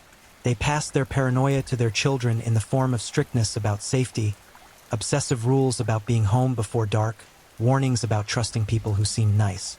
These children, growing up in the shadow of crimes they hadn't witnessed, absorbed the fear anyway, the way plants absorb nutrients through soil. By the 1990s, researchers studying intergenerational trauma would identify the children and grandchildren of Romaru's era as exhibiting heightened anxiety and hypervigilance despite having no direct connection to the events. The house on Strada Mikhail Kogalnasianu where Romaru had lived remained empty for years after his execution. No one wanted to buy it, despite prices that dropped to almost nothing. The building developed a reputation for being cursed, not in any supernatural sense, but in the practical way that spaces can be contaminated by knowledge of what occurred within them. Local teenagers claimed it was haunted, telling embellished stories about screams heard from the basement, shadows moving behind windows in empty rooms. The truth was less dramatic and more disturbing. The house was simply a physical reminder of evil's proximity, a structure that proved monsters didn't require dungeons or remote locations. They lived on ordinary streets in ordinary houses, participating in ordinary life with such competence that nobody noticed the void where their humanity should have been. The building was finally demolished in 1982 as part of Urban Renewal Project. Though everyone understood the real motivation was erasure, the hope that removing the physical space might somehow diminish the memory. It didn't work. The empty lot that remained became, if anything, more disturbing than the house had been. People still crossed the street to avoid walking directly past it. Children were warned away from playing there. The absence became more powerful than the presence had ever been. A blank space that amplified rather than diminished the horror of what had happened. Detective Zamfir died in 1993, shortly after the fall of the communist regime. cirrhosis of the liver, the official cause, but his colleagues knew the real killer had been the weight of memory, the burden of knowing too much about what humans could do to each other. His funeral was sparsely attended. He'd alienated most people during his years of heavy drinking and isolation. But among the handful of mourners stood several elderly women, the mothers and sisters of Rimaru's victims, who credited Zamfir with giving them the only closure they'd ever receive. They laid flowers on his grave with the same hands that had laid flowers on the graves of their daughters, linking him forever to the case that had defined and destroyed him. Dr. Vasile Ionescu published his findings on Rimaru in various psychiatric journals throughout the 1970s and 80s, though always with identifying details obscured to comply with privacy laws. The case became foundational in the development of psychopathy research, particularly the study of organized serial killers who operate without emotional motivation. Ionescu's work influenced the creation of criminal profiling methodologies that law enforcement worldwide would eventually adopt. But the doctor himself grew increasingly troubled by the implications of his research. If people like Rimaru were born rather than made, if their inability to feel empathy was neurological rather than choice, then how many others existed in society, functioning normally because they'd never encountered circumstances that triggered their potential for violence? How many teachers, doctors, neighbors, and friends lacked the same fundamental humanity but simply never had reason or opportunity to act on it? These questions disturbed Ionescu so profoundly that he eventually left forensic psychiatry entirely, retreating into academic research where he didn't have to confront the practical implications of his theories. The 1989 revolution that toppled Ceausescu's regime brought new freedom to Romania, including freedom to discuss previously suppressed topics. Journalists and researchers descended on Vaslui, conducting interviews, reviewing case files that had been classified, attempting to understand what had happened and why. They found a town still traumatized nearly 2 decades later, still organizing its life around the precautions adopted during those terrible months in 1970 and 1971. The revolution had changed Romania's government, but it couldn't change Vaslui's memory. One of these journalists, a young woman named Ioana Popescu from Bucharest, conducted dozens of interviews for a book project on the case. She spoke with survivors, investigators, psychiatrists, and family members. What struck her most forcefully was the consistency of one particular sentiment: the feeling of betrayal. Not betrayal by Rimaru specifically. He'd never pretended to be anything other than what he was. People simply hadn't looked closely enough to see it. The betrayal came from the realization that safety was an illusion, that the mechanism society provides for protection, police, neighbors, community vigilance, could fail so completely that a monster could operate in plain sight for months. "We thought we lived in the real world," one survivor told Popescu. "We thought we understood how things worked, what was possible, what to fear. And then we learned we'd been living in a childish fantasy. The real world was darker than we'd imagined, and we could never go back to not knowing that." Popescu's book, published in 1992 under the title The Invisible Monster, The Vaslui Killer and the End of Innocence, became a national bestseller. It was the first comprehensive account of the case, drawing on newly available documents and interviews with people who'd been forbidden to speak publicly during the communist era. But the book's success troubled its author. She'd intended to provide understanding, perhaps even closure. Instead, she'd reopened wounds that had never properly healed. Several interview subjects contacted her after publication, angry that their trauma had been made public. One mother whose daughter had been murdered accused Popescu of profiting from grief, of using their suffering as entertainment for people who hadn't lived through it. The criticism stung because it was partially true. There's no way to write about horror without some element of exploitation. No way to tell these stories without transforming real suffering into narrative, converting lived trauma into consumed content. Popescu struggled with this ethical dilemma for years, eventually establishing a foundation that provided counseling services and financial support to families of violent crime victims. It was inadequate compensation, nothing could be adequate, but it was something, a way of acknowledging the debt incurred by telling other people's stories. The children born in Vaslui after 1971 grew up with the Rimaru case as part of their local mythology, a cautionary tale parents invoked to enforce rules about safety and strangers. But the story they inherited was often distorted, embellished into something more dramatic and less accurate than what actually occurred. Rimuru became a boogeyman in these retellings, a monster who snatched children from their beds, who could appear and disappear at will, who might return despite being dead. The real story of bureaucratic failure, community blindness, and the banality of evil was less dramatic but more disturbing than the legend. In 2000, a group of younger residents proposed building a memorial to Rimuru's victims in the town square. The proposal ignited fierce debate. Some argued that the women deserved recognition, that their deaths should be acknowledged publicly rather than whispered about privately. Others insisted that a memorial would define Vaslui by its worst moment, would tell visitors and future generations that this town was primarily known for tragedy. The debate exposed generational divides and unhealed wounds. Eventually, a compromise was reached.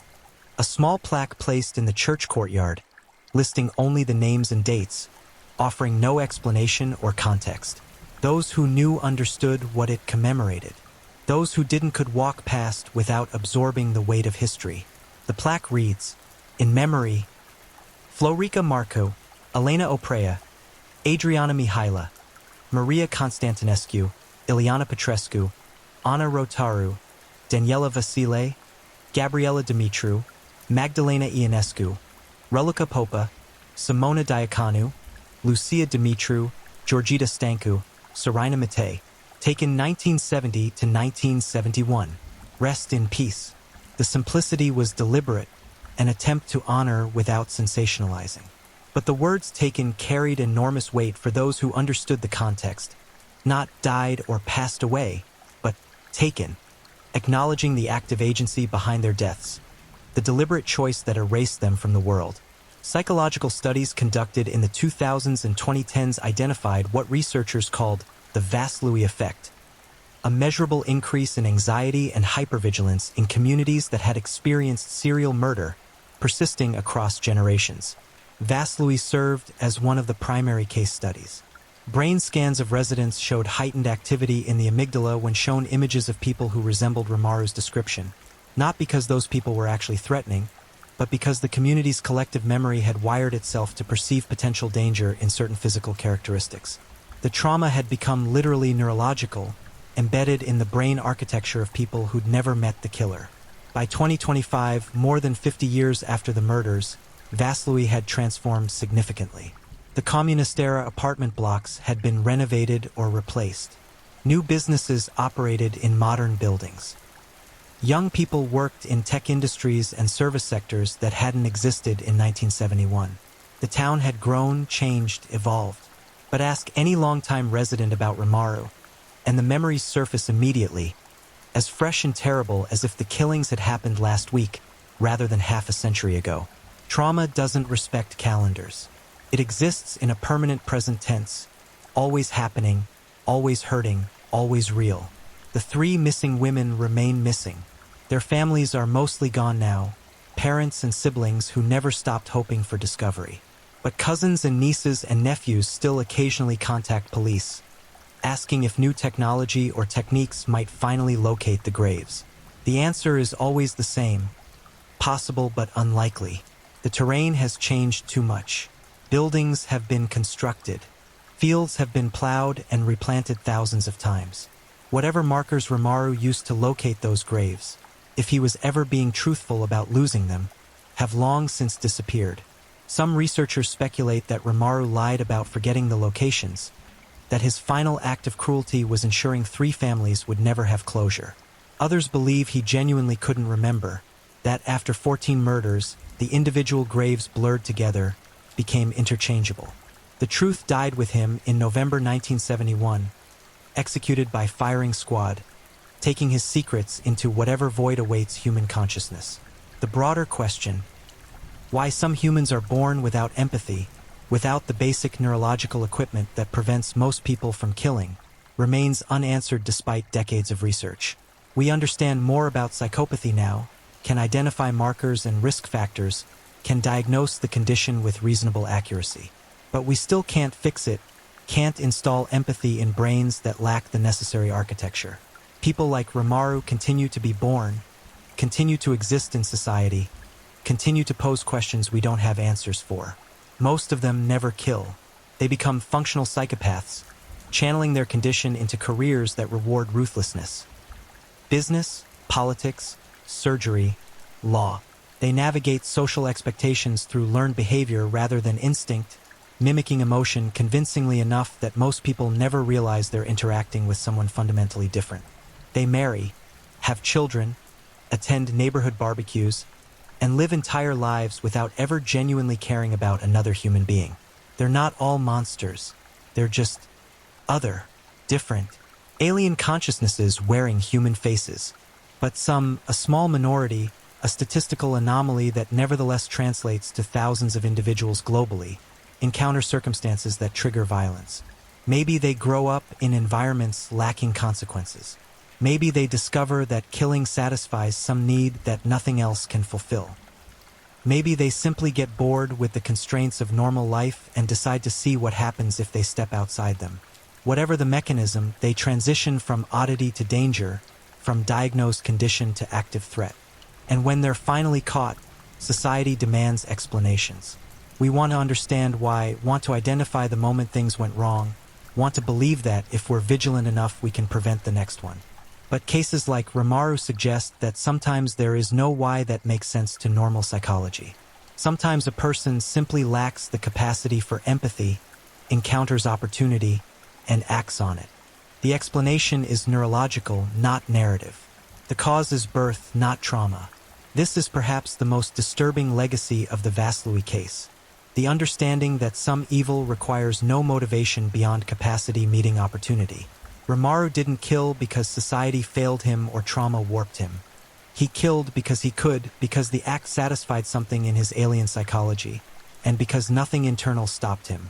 He was born a predator, developed the skills and intelligence to hunt successfully, and operated until external forces ended his career. That truth, flat, undramatic, refusing to resolve into a story with meaning, remains hardest for people to accept. We want evil to have reasons we can address, sources we can fix, warning signs we can identify. But Ion Rimaru had no warning signs visible to 1970s understanding. He was simply a broken machine that looked like a person, functioning well enough to avoid detection until the accumulation of bodies finally revealed his nature. The town of Vaslui lives with this knowledge embedded in its collective consciousness.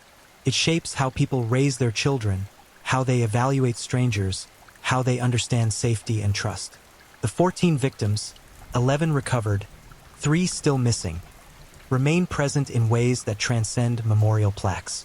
They're present in the excessive precautions parents take, in the anxiety that spikes when someone doesn't come home on time, in the fundamental understanding that the worst is always possible because it already happened once. And late at night, when the streets empty and darkness settles over the town like it did on those terrible evenings in 1970 and 1971, older residents sometimes stand at their windows and remember. They remember the fear, the confusion, the gradual realization that something was wrong. They remember when the truth finally surfaced, that one of their own, someone they'd seen daily and never really noticed, had been hunting among them all along. They remember that evil doesn't announce itself with dramatic flourishes or obvious warning signs. Sometimes it just fixes broken desks and tips its hat and waits patiently for the next opportunity. And somewhere in the fields around Vaslui, 3 graves remain unmarked and unfound, holding the last secrets of a killer who understood that invisibility was power, that not being seen was the perfect disguise.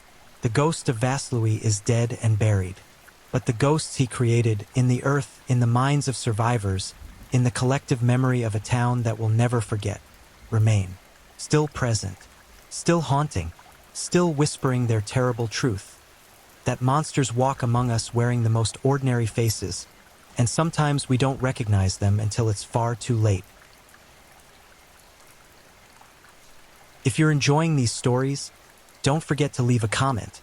I'd love to know where you're tuning in from and what time it is in your part of the world. And if you haven't already, make sure to like this video and subscribe so you never miss the next true crime story to help you unwind. Now, let's get into our final story. Story 4. The B1 Butcher.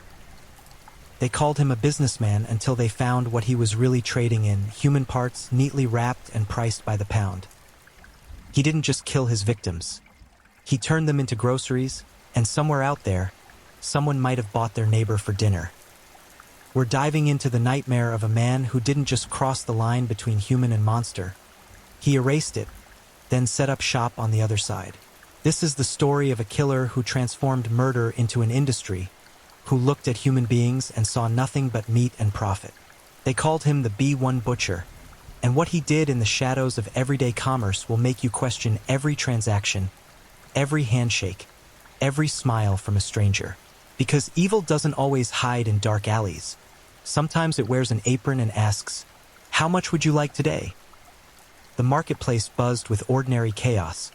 Vendors shouting prices, customers haggling over vegetables, the metallic tang of fresh fish mixing with diesel fumes and rotting fruit. This was Soweto, South Africa, where survival was a daily negotiation and trust was a luxury most couldn't afford. Among the crowd, one man moved with peculiar confidence. His stall always busy, his meat always selling. His customers praised the quality, the tenderness, the price that seemed too good to refuse. They called him a businessman with a gift. They had no idea they were feeding on horror. His name was never spoken in full, whispered only in fragments after the truth emerged like a corpse rising from shallow water. The B1 Butcher wasn't born a monster in any obvious way. No childhood trauma splashed across headlines. No warning signs that made sense in retrospect. He was simply there, operating in plain sight. His hands bloodied not by accident but by design, by choice, by something dark that lived where his conscience should have been. And the most terrifying part? Nobody noticed. Not for years. The first disappearance seemed unremarkable in a community where people vanished for countless reasons. Migration, violence, poverty, escape. A woman named Thandi Mokoena, 23 years old, last seen walking home from her cleaning job on a Tuesday evening. Her mother filed a missing person report that joined thousands of others in overstuffed filing cabinets, each folder representing a ghost, a question mark, a family's unending nightmare. The police took notes, promised to investigate, then returned to more pressing matters. Thandi became another statistic, another name without a body, another story without an ending. But Thandi had an ending, the most horrific ending imaginable. 6 months after her disappearance, a customer complained about finding something unusual in the meat she'd purchased from the vendor everyone called Bra Joe. Something that looked like a human fingernail. The woman initially dismissed her own observation. Surely not, surely impossible. Surely her imagination playing tricks in the harsh fluorescent light of her kitchen. But the nail haunted her dreams, appeared behind her eyelids every time she blinked, until she finally reported it to authorities who were, frankly, skeptical. Human remains in market meat? The claim sounded like hysteria, like urban legend, like something that happened in movies, not in real life. Detective Sarah Molloy took the case because nobody else wanted it.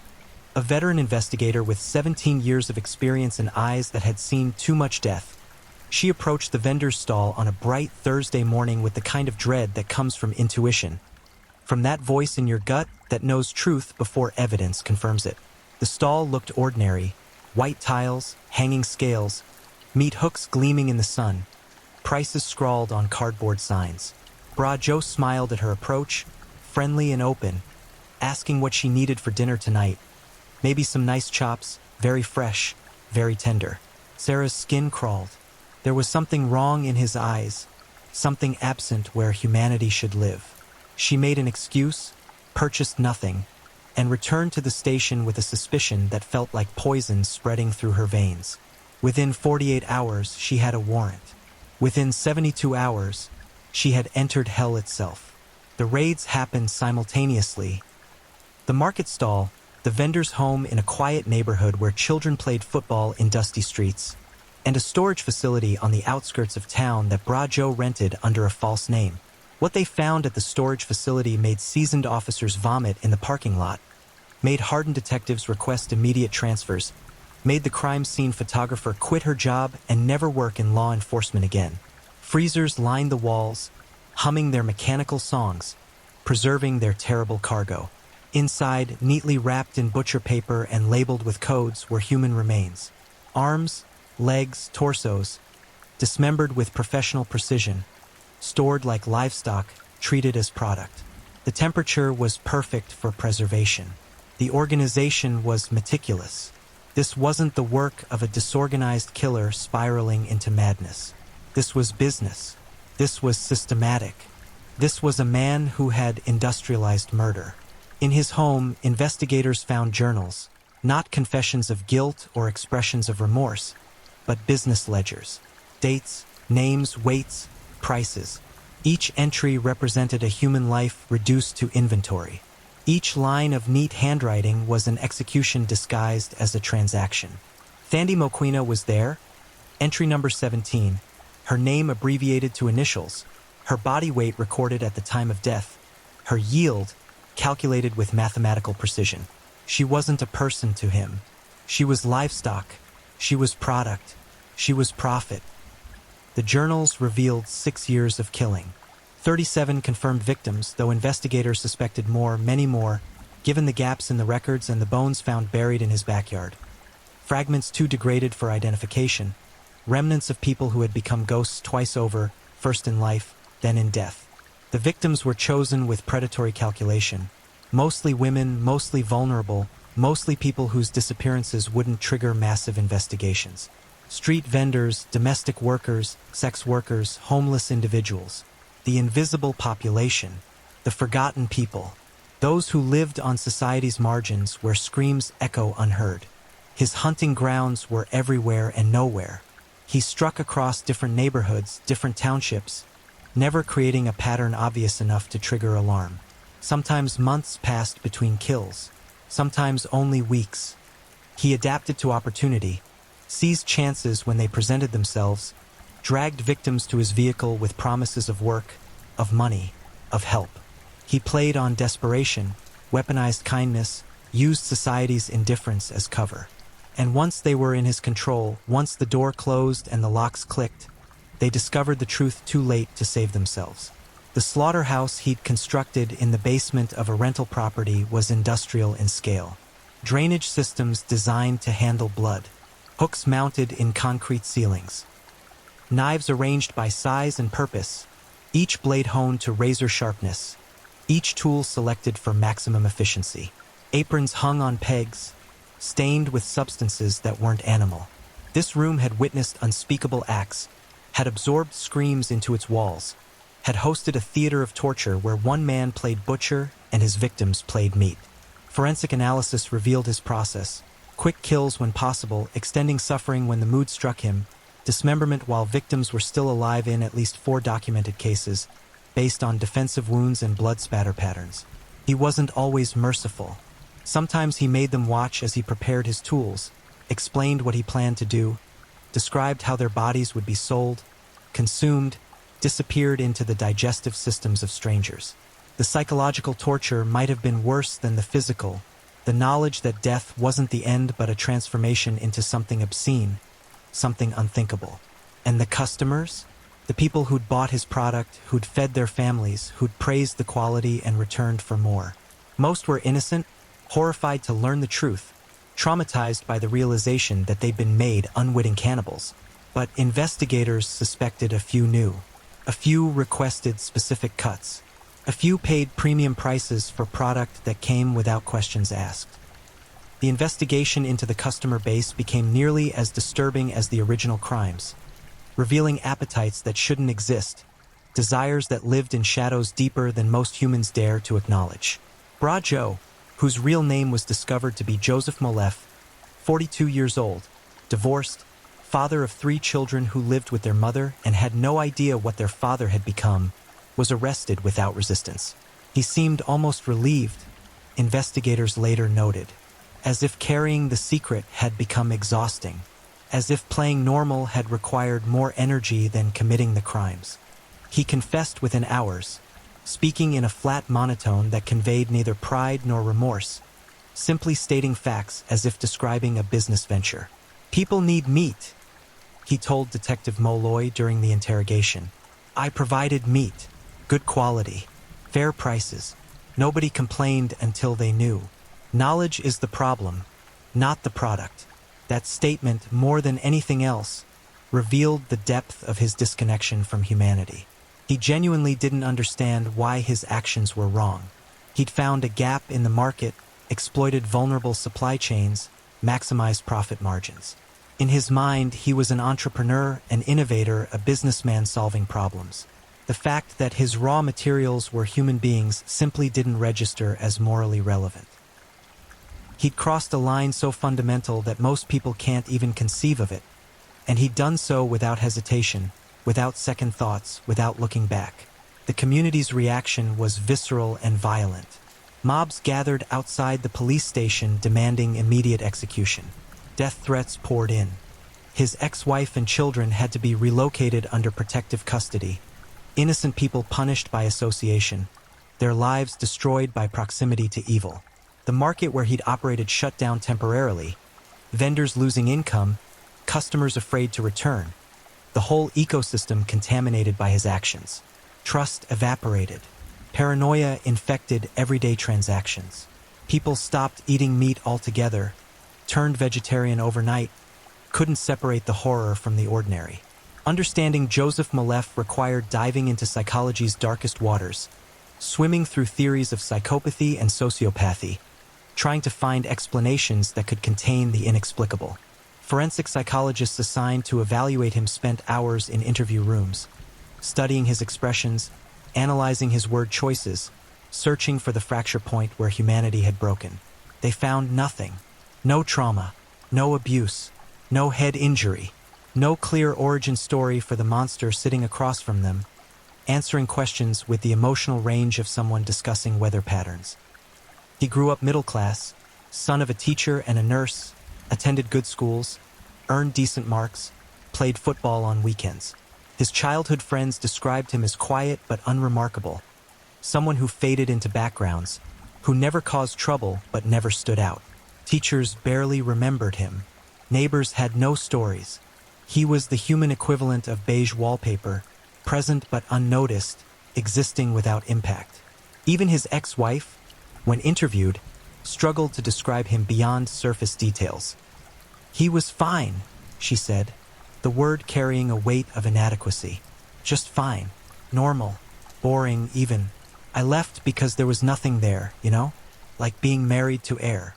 That emptiness turned out to be the most terrifying thing about him. Joseph Malef wasn't created by circumstances. He was born without something essential, without the internal mechanism that generates empathy, guilt, connection. Psychologists diagnosed him with severe antisocial personality disorder, profound lack of effective empathy, complete absence of remorse capacity. The clinical terms provided labels but not comfort because they couldn't answer the fundamental question. Why this? Why not become a corporate executive, a lawyer, any of the other professions where lack of empathy provides competitive advantage? Why choose murder and cannibalism? His answer was chilling in its simplicity. Why not? During extended interviews, psychologists worked to map his internal logic, to understand the decision-making process that led from ordinary citizen to industrial-scale killer. Joseph explained it methodically, almost pedagogically, like a professor lecturing students. He'd worked in the meat industry for 15 years, learning butchery at a commercial abattoir, mastering the art of transforming living creatures into marketable product. The skills were transferable, he noted. Anatomy was anatomy. Muscle was muscle. The emotional difference between cattle and humans existed only in the minds of others, not in any objective reality he could identify. I watched people waste potential every day, he told Dr. Ndlovu, the lead forensic psychologist. Dead bodies go into the ground, burned, wasted. Meanwhile, other people go hungry. It seemed inefficient, illogical. I saw an opportunity to correct that inefficiency. He paused, tilting his head slightly, a gesture that might have seemed thoughtful on someone capable of thought. And I was curious about taste, about whether the stories were true. That admission, that intellectual curiosity had motivated at least part of his crimes, added another layer of horror. He wasn't just killing for profit. He was experimenting, testing hypotheses, exploring questions that shouldn't exist. Several victims, the evidence suggested, were killed specifically to satisfy his curiosity about various preparation methods, different cuts, alternative techniques. He turned human beings into culinary experiments, his kitchen a laboratory of atrocity where science and sadism merged into something beyond categorization. The journals provided insights into his evolution as a killer. Early entries showed hesitation, not moral but practical, concerns about detection, disposal, logistics. The first victim, a woman whose name appeared only as initials, was killed impulsively during an attempted robbery, her body initially hidden in panic. But then Joseph had looked at her corpse and seen possibility instead of problem. That perspective shift marked the transformation. Within weeks, he'd carved her into pieces, wrapped them carefully, stored them in his freezer. Within months, he'd developed the courage to take them to market, mixing human cuts with legitimate pork, testing customer reactions, confirming that nobody could tell the difference if the meat was properly prepared. Success bred expansion. He refined his techniques, improved his methods, scaled up operations. By year 3, he was killing monthly, sometimes more frequently if opportunities presented themselves. By year 5, he developed a customer base willing to pay premium prices for specialty meat, code words exchanged in whispers, packages delivered through back channels. He never confirmed what these customers believed they were buying. Maybe exotic game, maybe illegally poached endangered species, but he suspected some knew the truth and wanted it anyway. Humanity contained appetites darker than most acknowledge, desires that flourish in secrecy, hungers that cannot be spoken aloud. Investigators traced his victim selection patterns, discovering a predatory intelligence that chilled even experienced profilers. Joseph studied his potential targets for days, sometimes weeks, learning their routines, identifying vulnerabilities, waiting for optimal moments. He knew which women walked home alone, which men drank to excess, which people lived without close social ties. He understood that society's safety net had holes, and he positioned himself beneath those holes, ready to catch whoever fell through. His hunting wasn't impulsive or emotional. It was calculated, methodical, efficient. He approached murder the way a corporate raider approaches a takeover, identifying targets, assessing risks, executing plans, maximizing returns. The evidence revealed escalation in brutality over time. Early victims died relatively quickly from blunt force trauma or strangulation. Later victims showed signs of prolonged torture, suffering extended across hours or days. Joseph admitted this change stemmed from boredom. The killing became routine, he explained without effect. I needed to make it interesting again. Listening to them helped with that. He developed favorite techniques for inflicting pain, preferred tools for generating maximum suffering with minimum damage to sellable product. His basement had become a theater where he was director, actor, and only audience member, staging performances of agony for his private entertainment. DNA evidence linked him definitively to 37 victims, but skeletal remains suggested many more. The backyard of his rental property yielded bone fragments from at least 15 additional individuals, pieces too degraded for identification but unmistakably human. Forensic anthropologists estimated some remains dated back 8 or 9 years, predating the earliest entries in his journals. This suggested either incomplete record-keeping or entirely separate murders committed before he began systematic documentation. The full scope of his crimes might never be known, the complete victim count remaining forever uncertain. His geographical range surprised investigators. While most victims disappeared from Soweto and surrounding townships, evidence placed him in Cape Town, Durban, and Port Elizabeth during periods corresponding to unsolved missing person cases. Detectives from other provinces descended on Johannesburg, bringing files and photographs, desperate for closure. In several cases, Joseph confirmed kills, providing details only the murderer could know. In others, he claimed no knowledge, either truthfully or simply enjoying the power of withholding information. Even in custody, even facing multiple life sentences, he retained control over his narrative, doling out truths strategically, maintaining leverage where none should exist. The psychological impact on investigators was profound and lasting. Several officers required extended therapy. 2 took early retirement. Detective Molloy, who'd led the case from the suspicious fingernail to the final arrests, admitted years later that she couldn't fully recover from what she'd seen and learned. "We train for violent crimes," she said in a documentary interview. "We prepare for human brutality." But Joseph Malef wasn't brutality. He was systematic evil. He was emptiness wearing a human face. You can't unsee that. You can't unlearn what people are capable of. It changes your relationship with everyone, with everything. You start wondering about your neighbors, your colleagues, the person smiling at you in the grocery store. Because Joseph smiled too. He seemed nice. He seemed normal. That normality, that absolute ordinariness of his external presentation, might be his most disturbing characteristic. He wasn't a ranting lunatic. He wasn't visibly deranged. He was boring, forgettable, the kind of person you'd stand next to in a queue and never remember. And that ordinariness meant that monsters aren't always recognizable. They don't announce themselves. They don't wear signs. Sometimes they wear aprons and say hello and ask how your day is going while mentally calculating your weight and marketability. Victim families struggled with impossible grief compounded by impossible knowledge. Not only were their loved ones dead, murdered, but they'd been desecrated in ways that violated every concept of dignity and respect. Funerals became complicated affairs.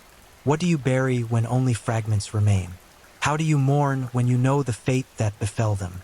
Several families refused to hear details, unable to bear the specifics. Others demanded everything, needing to know despite the psychological cost. Support groups formed, survivors of Joseph's crimes in the secondary sense, people who'd never met him but whose lives he'd destroyed anyway through his actions against those they loved. His children, now adults themselves, live with inherited horror. They share DNA with a monster, carry his genetic legacy, face questions about what predispositions might lurk in their chromosomes. Nature versus nurture debates take on terrible immediacy when your father is a serial killer and cannibal. They've changed their names, moved away, tried to construct identities separate from his crimes. But the connection remains, undeniable and permanent, a burden they'll carry forever despite being entirely innocent. The trial began 14 months after Joseph's arrest, delayed by the sheer volume of evidence, the complexity of the case, the challenge of finding an unbiased jury in a country where everyone had heard the story.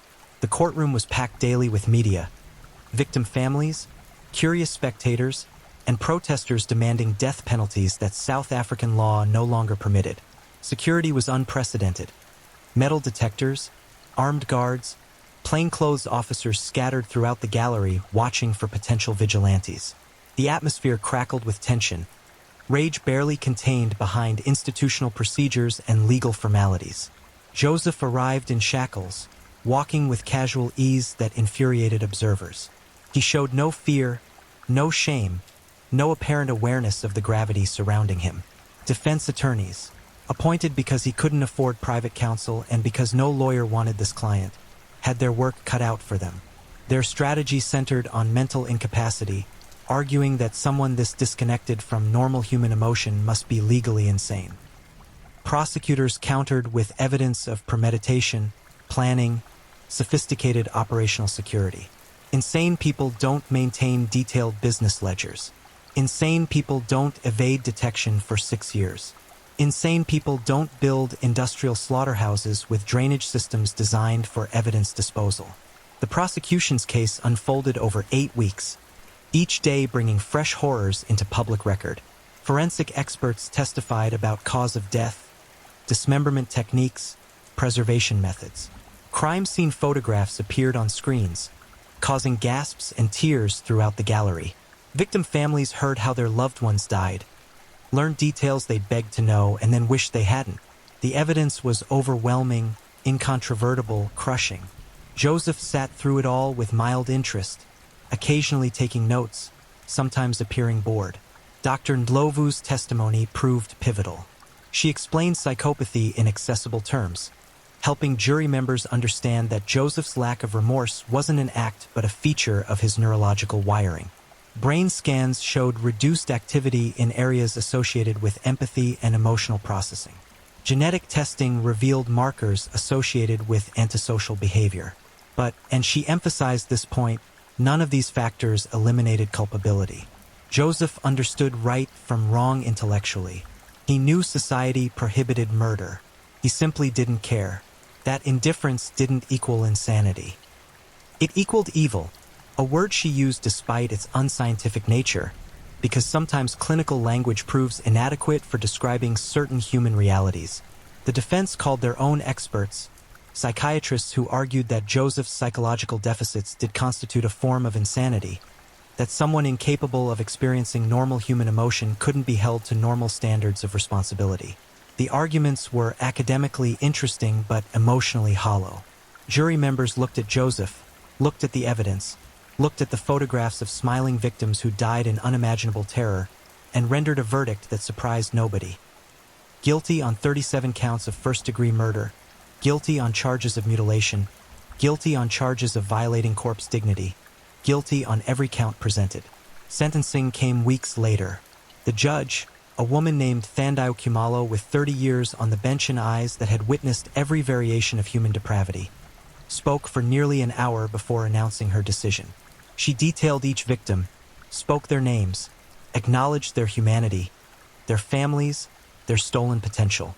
Then she turned attention to Joseph, her voice dropping to something cold and hard. "You have committed crimes beyond my capacity to comprehend," she said.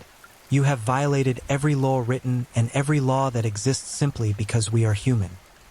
You have transformed people into commodities, treated human life with less respect than one typically grants livestock. You have created suffering beyond measure and shown not one molecule of remorse." She sentenced him to 37 consecutive life sentences without possibility of parole.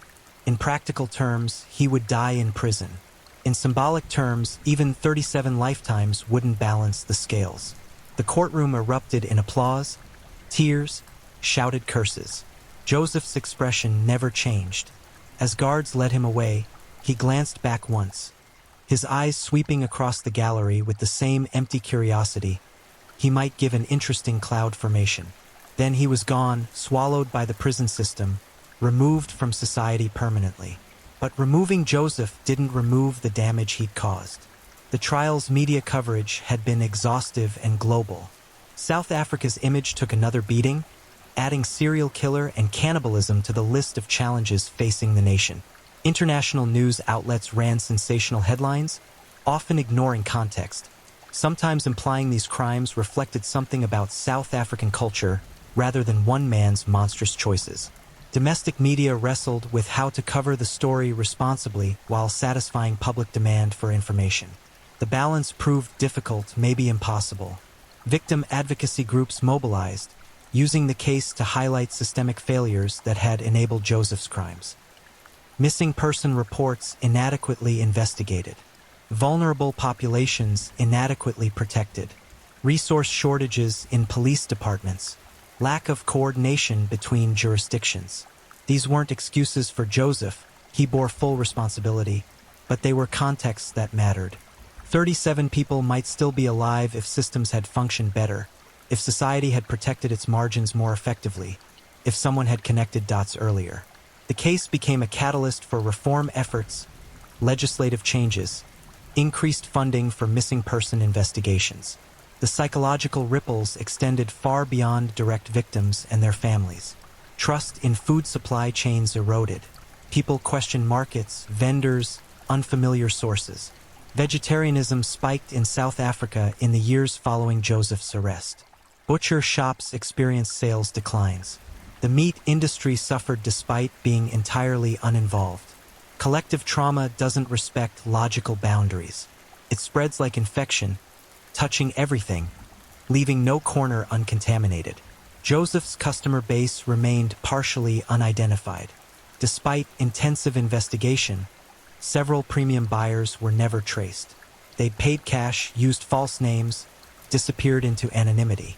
The possibility that people knowingly purchased and consumed human flesh, then returned to normal lives without consequence, haunted investigators. How many? Who were they? Were they predators themselves, or simply individuals with perversions they'd found ways to satisfy? The questions remained unanswered, mysteries within mysteries, horrors compounded by uncertainty. Prison presented its own challenges. Joseph required protective custody immediately. General population would have meant rapid death, prisoner justice being swift and brutal for certain crimes, with child abusers and cannibals topping the target list. He spent 23 hours daily in a single cell, 1 hour for exercise in an isolated yard, no contact with other inmates. Guards reported he adapted easily, showing no distress at the isolation, occupying himself with reading and writing. He requested books on history, business management, cooking. The last request was denied, the irony too bitter for prison administrators to stomach.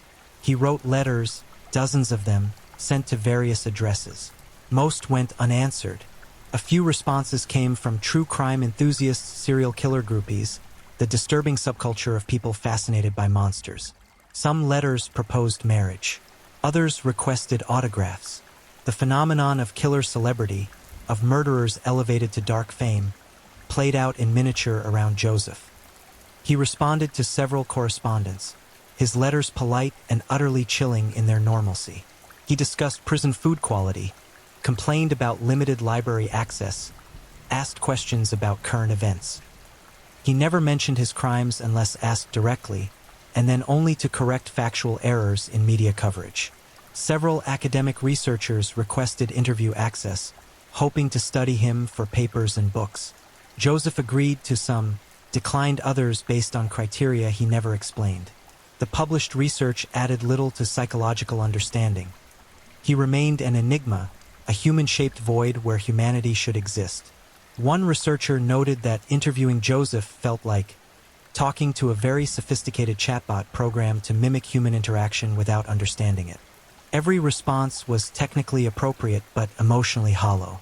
It was uncanny valley made flesh. Victim families faced impossible decisions about forgiveness and moving forward. Some found solace in Joseph's imprisonment. Justice served, however, inadequately. Others felt nothing he suffered could balance their loss. A few attempted to visit him in prison, needing to confront the man who destroyed their lives, hoping for answers or apologies that never came. He received them politely when he accepted visits, answered their questions factually, provided closure where possible by confirming details. But he never apologized, never expressed remorse, never gave them the emotional satisfaction they desperately needed. The trial transcripts became public documents, thousands of pages detailing horror in bureaucratic language. True crime writers descended, producing books and documentaries and podcasts, some respectful and others exploitative. The case entered cultural memory, became reference points in discussions about evil, psychopathy, societal failure. Joseph Malef joined the ranks of famous monsters, his name spoken in the same breath as Dahmer, Gacy, Bundy. He achieved the dark immortality reserved for those whose crimes exceed ordinary human wickedness. Years passed. Appeals were filed and rejected. Joseph aged in his cell, gray appearing in his hair, lines deepening around his eyes. He maintained physical health through exercise, mental acuity through reading. Guards reported he caused no problems, followed rules, existed quietly within the system housing him. Model prisoner, if one ignored the reason for his incarceration. The mundanity of his prison existence stood in stark contrast to his crimes, another manifestation of the ordinariness that made him so terrifying. Joseph Malef's crimes cast shadows that stretched across decades, touching lives in ways both obvious and subtle. The immediate victims, the 37 confirmed dead, plus however many others never identified, suffered fates beyond description. But the secondary victims, the circles of damage radiating outward from each murder, numbered in the hundreds or thousands. Family members, friends, community members, first responders, investigators, jurors, witnesses. Everyone touched by the case carried scars, some visible and others buried deep in psyches damaged by proximity to absolute evil. Support networks formed in the aftermath, victims' families finding each other, sharing grief that only they could truly understand. Therapists specializing in extreme trauma worked overtime, helping people process experiences that human minds weren't designed to process. Some clients recovered functionality, rebuilt lives, found ways to incorporate their loss into ongoing existence. Others never recovered, remaining frozen in the moment they learned what happened to their loved ones, unable to move forward, unable to let go, unable to find any framework that made sense of senseless atrocity. Children who lost parents faced particularly cruel fates. Some were too young to remember clearly, their mothers or fathers becoming ghost memories mixed with photographs and stories told by remaining family. Others were old enough to understand, old enough to carry conscious memories of the person who existed before, old enough to know exactly what they'd lost and how it had been stolen. Many required intensive therapy throughout adolescence and into adulthood. Depression, anxiety, PTSD, the diagnoses accumulated, clinical terms for soul-deep wounds that never fully healed. The geographical areas where Joseph hunted experienced lasting changes. Property values declined in neighborhoods associated with the crimes. Businesses closed. The market where he'd operated never fully recovered. Vendor numbers dropping, customer traffic remaining depressed years later. People moved away when they could afford to, unwilling to remain in spaces contaminated by horror. Those who stayed felt the weight of history, the knowledge that evil had walked these streets, had smiled at their neighbors, had turned ordinary places into hunting grounds. Educational institutions incorporated the case into criminology curricula, law enforcement training, psychology programs. Joseph became a case study, his crimes dissected for lessons about predatory behavior, investigative failures, psychological abnormality. Students watched documentaries, read reports, analyzed evidence, trying to understand how one human being could become something so monstrous. The pedagogical value was undeniable, but it required a certain emotional distance, a clinical detachment that sometimes failed when students truly grasped the reality behind the abstract discussions. Detective Molloy wrote a memoir 10 years after the trial, Hunting the B1 Butcher, A Detective's Journey Through Hell. The book became a bestseller despite, or because of, its unflinching examination of the case's darkest elements. She described the nightmares that still plagued her, the paranoia she couldn't shake, the relationships destroyed by her inability to trust anyone fully after learning what human beings were capable of. The book served as warning and testament, a reminder that fighting monsters exacted heavy tolls on those who took up the fight. Media fascination with the case never completely faded. Anniversary articles appeared every few years. Documentary filmmakers produced updated examinations as new information emerged or perspectives shifted. Podcasters dissected every angle, some respectfully and others sensationally.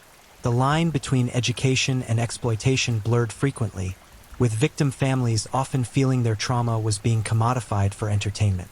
They protested particularly exploitative productions, sometimes successfully, sometimes futilely watching their pain become content. Joseph himself received occasional attention from death penalty advocates who used his case to argue for capital punishment's restoration in South Africa.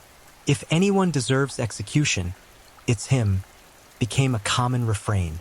Opponents countered that killing Joseph wouldn't resurrect his victims, wouldn't undo damage, wouldn't prevent future crimes. The philosophical debates raged in opinion pages and talk shows, abstract arguments about justice and vengeance playing out around a man who remained indifferent to all of it. Prison psychiatrists continued monitoring Joseph's mental state, partly for treatment purposes, partly for research. He showed no signs of developing remorse or empathy as he aged. If anything, he seemed increasingly comfortable with what he'd done, occasionally expressing frustration that people couldn't appreciate the efficiency of his operation. "I solved problems," he told one psychiatrist. "I reduced waste. I provided quality product at fair prices. If my raw materials weren't human, I'd be considered a successful businessman. The only difference is arbitrary social taboos."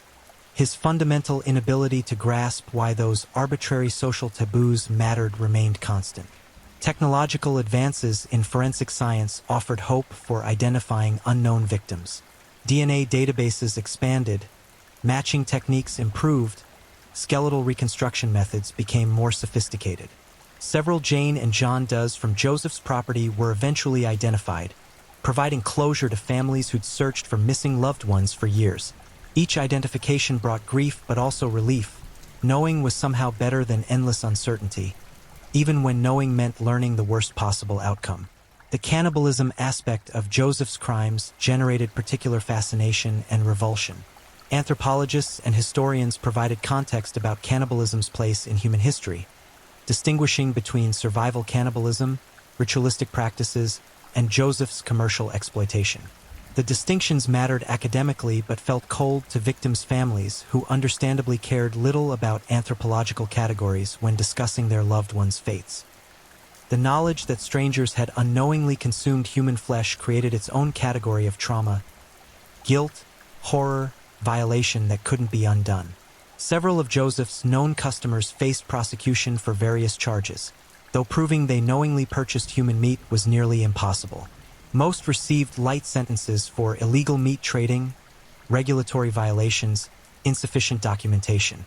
The legal system struggled with crimes that didn't fit neatly into existing categories. What do you charge someone who might have suspected but didn't confirm? How do you prosecute ignorance versus willful blindness? The questions revealed gaps in legal frameworks designed for more conventional crimes. Religious communities wrestled with theological implications. If people unknowingly committed acts they considered profound sins, what did that mean spiritually? Were they culpable? Were they victims? Different denominations reached different conclusions, some offering absolution and others suggesting that unconscious participation still required repentance. The debates sometimes became heated, revealing how even religious frameworks struggled to accommodate certain extremes of human evil. Joseph's ex-wife and children remained in protective obscurity, their identities shielded by court orders and name changes. Occasional interviews appeared, always anonymous, voices distorted, faces hidden. They described lives lived in shadow, always looking over shoulders, always wondering if someone would discover the connection and bring violence to their doors. The ex-wife expressed bewilderment more than anything. How had she shared a bed with a monster and never known? What did that say about her judgment, her awareness, her fundamental ability to perceive reality accurately? The children, now adults, faced unique challenges. They inherited predispositions toward mental health issues, not because evil is genetic, but because trauma is heritable. Growing up with the knowledge of who their father was, what he'd done, shaped their psychology in ways both obvious and subtle. They required extensive therapy, struggled with identity formation, wrestled with questions about nature versus nurture. Were they destined to become monsters too? Did they carry dormant darkness waiting to emerge?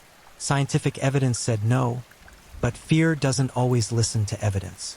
Victim advocacy organizations used Joseph's case to push for systemic reforms. Improved missing person databases, better coordination between police jurisdictions, increased resources for investigating disappearances, particularly of vulnerable individuals, enhanced protections for at-risk populations. Some reforms were implemented, others stalled in bureaucratic delays or budget constraints. The gap between what should happen and what actually happens remained frustratingly wide, though Joseph's crimes at least created momentum for change that might prevent future monsters from operating undetected for so long. The forensic teams who processed Joseph's crime scenes carried their own burdens. They'd been exposed to sights and smells that violated every natural human instinct, had handled evidence that represented people's final moments, had documented horror with cameras and measuring tapes and evidence bags. Several developed PTSD. One technician committed suicide 3 years after the trial, his note mentioning the case explicitly, describing nightmares that never stopped, memories that wouldn't fade. His death became another statistic in the case's expanding casualty count. A victim killed not by Joseph's hands, but by the poison his crimes injected into everyone they touched. Academic papers proliferated, analyzing every aspect of the case from psychological, sociological, criminological, and anthropological perspectives. Joseph became a data point in studies about serial killers, psychopathy, organized crime, exploitation of vulnerable populations. The research was valuable, potentially helping to identify and stop future predators, but it required reducing human tragedy to variables and statistics, abstracting suffering into quantifiable metrics.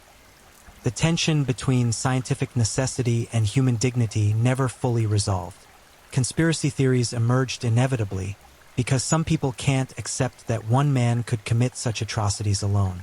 Whispered stories about government involvement, satanic cults, organized trafficking rings. Investigators dismissed these theories. The evidence clearly showed Joseph operated independently, motivated by profit and curiosity rather than ideology or external direction.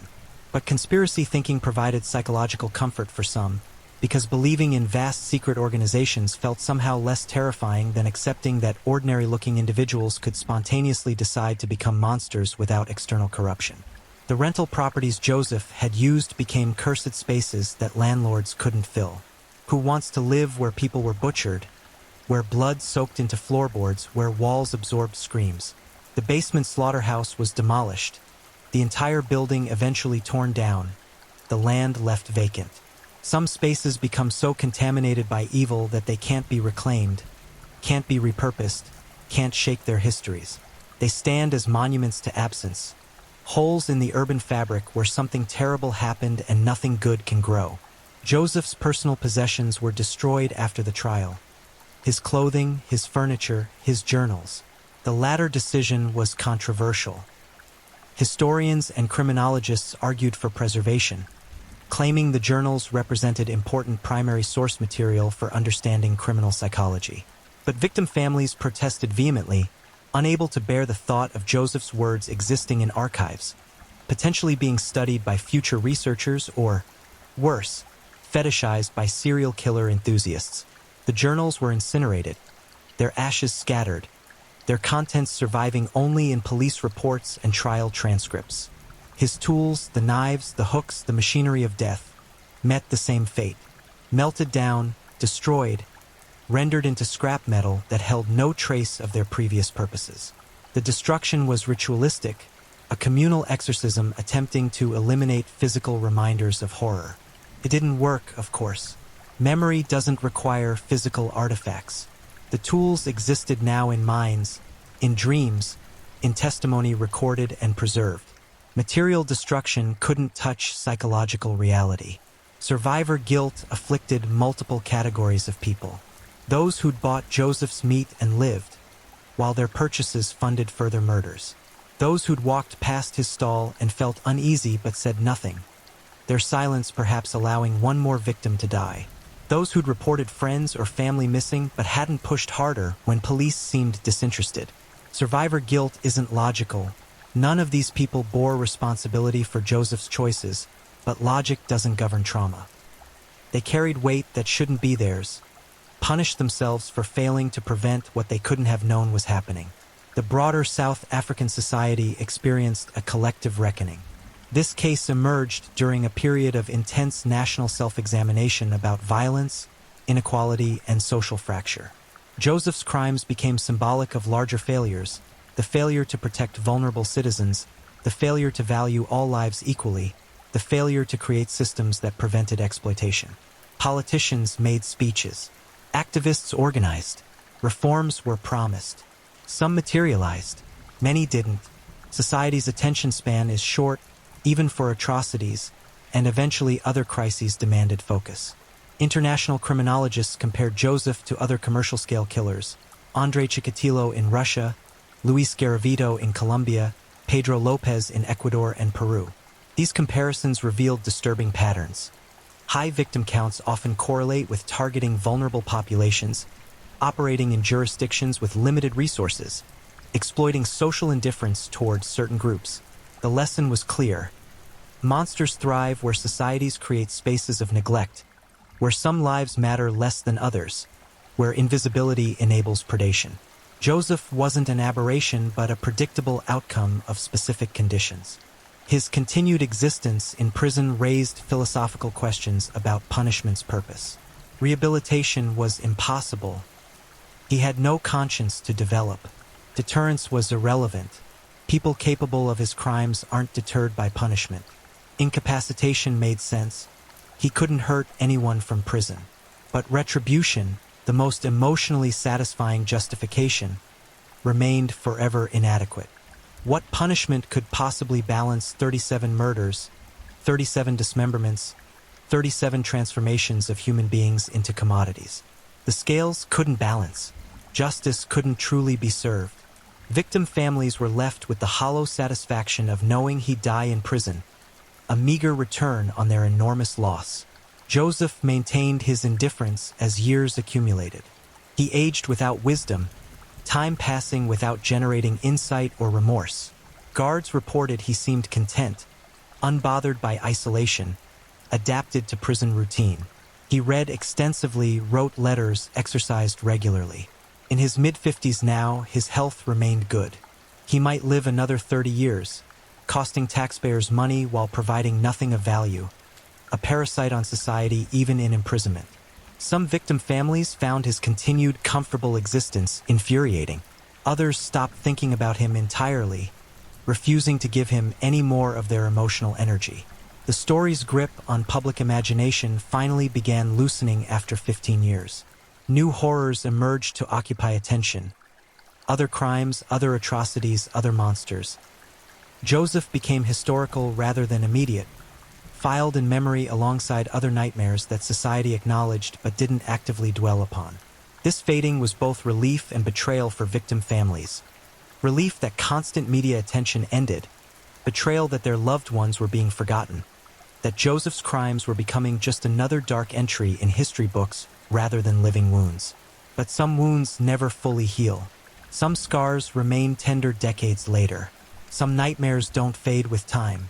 The mothers who lost daughters, the children who lost parents, the siblings who lost brothers and sisters, they didn't get to forget. They didn't get to file this away as history. They lived every day with absence, with knowledge, with images they couldn't unsee and truths they couldn't unknow. Their sentences were also life without parole, just different in execution. The B1 Butcher case entered the pantheon of crimes that define South African criminal history, alongside Annelies Jansen's murder, Moses Sithol's serial killings, Gert van Rooyen's abductions. These cases became reference points, cultural touchstones, moments when society collectively confronted evil and grappled with what that evil revealed about systems, values, and human nature. They weren't lessons anyone wanted to learn, but ignorance wasn't an option once the truth emerged. As this account draws to a close, Joseph Malef remains imprisoned, forgotten by most but never by those he damaged. He breathes while his victims don't. He eats meals prepared by prison kitchens while his victims became meals for strangers. He sleeps in his cell while victim families lie awake wrestling with memories. The injustice is cosmic and unchangeable. No ending to this story provides satisfaction because satisfaction isn't available when evil operates at this scale. What remains is warning and remembrance. Warning that monsters look ordinary, that evil doesn't announce itself, that the person smiling at you across a transaction might harbor darkness beyond imagination. Warning that vulnerable populations need protection, that society's margins are hunting grounds, that indifference enables predation. Warning that systems matter, that police resources matter, that treating all missing persons equally matters. The warning is written in 37 bodies, in families destroyed, in communities traumatized, in investigators scarred by what they witnessed, and remembrance of those who died. Not just as victims, not just as entries in Joseph's ledgers, but as people. Thandi Mokoena, who cleaned houses and dreamed of better opportunities. The street vendors trying to survive. The workers making their way home. The forgotten people who mattered deeply to someone, who had stories and hopes and futures that Joseph stole. They deserve to be remembered as more than what was done to them, as more than how they died. They were human beings whose lives had value, whose absences leave holes, whose memories persist beyond their deaths and beyond the man who killed them. The B1 Butcher case isn't finished, not really. It continues in courtrooms where reforms are debated, in therapy sessions where victims' families process trauma, in criminology classrooms where students learn about predatory behavior, in the nightmares of everyone it touched. It continues in Joseph's cell, where he lives out his days unbothered by what he's done. It continues in the careful vigilance of communities that learned too late about the monster in their midst. It continues because some horrors don't end. They just become part of the permanent landscape, features of reality we learn to navigate around while wishing desperately they didn't exist. This is the story of the B1 Butcher. This is the story of Joseph Malef, who saw people as product and acted on that vision with methodical efficiency. This is the story of 37 confirmed victims and their families and their communities. This is the story of what happens when the human capacity for evil meets opportunity and indifference. This is the story of a monster who hunted in plain sight and got away with it until he didn't, leaving damage that will persist long after everyone involved is dead. This is a story we tell not because we want to, but because we must. Because forgetting enables repetition. Because horror unacknowledged becomes horror repeated. Because the dead deserve to be remembered and the living deserve to be warned. Because sometimes the worst stories are the truest stories, and truth, however painful, matters more than comfort. The B1 butcher walked among us, smiled at us, sold to us, killed us, and the most terrifying truth of all is that somewhere, right now, another monster walks among us, looking ordinary, seeming normal, waiting for opportunity. That's the lesson. That's the warning. That's the nightmare that never ends. Stay vigilant. Trust carefully. Remember the forgotten. And never assume that evil announces itself before it strikes. Because sometimes it just asks, how much would you like today? Thank you for watching and being part of this dive into the dark and fascinating stories that keep us all on edge. If you enjoyed the ride, remember to like, subscribe, and share with others who crave a good mystery. Tell us where you're watching from. I love knowing where in the world our true crime family is tuning in. Your presence means a lot. Until next time, stay safe, stay curious, and keep digging into the shadows where truth and mystery meet.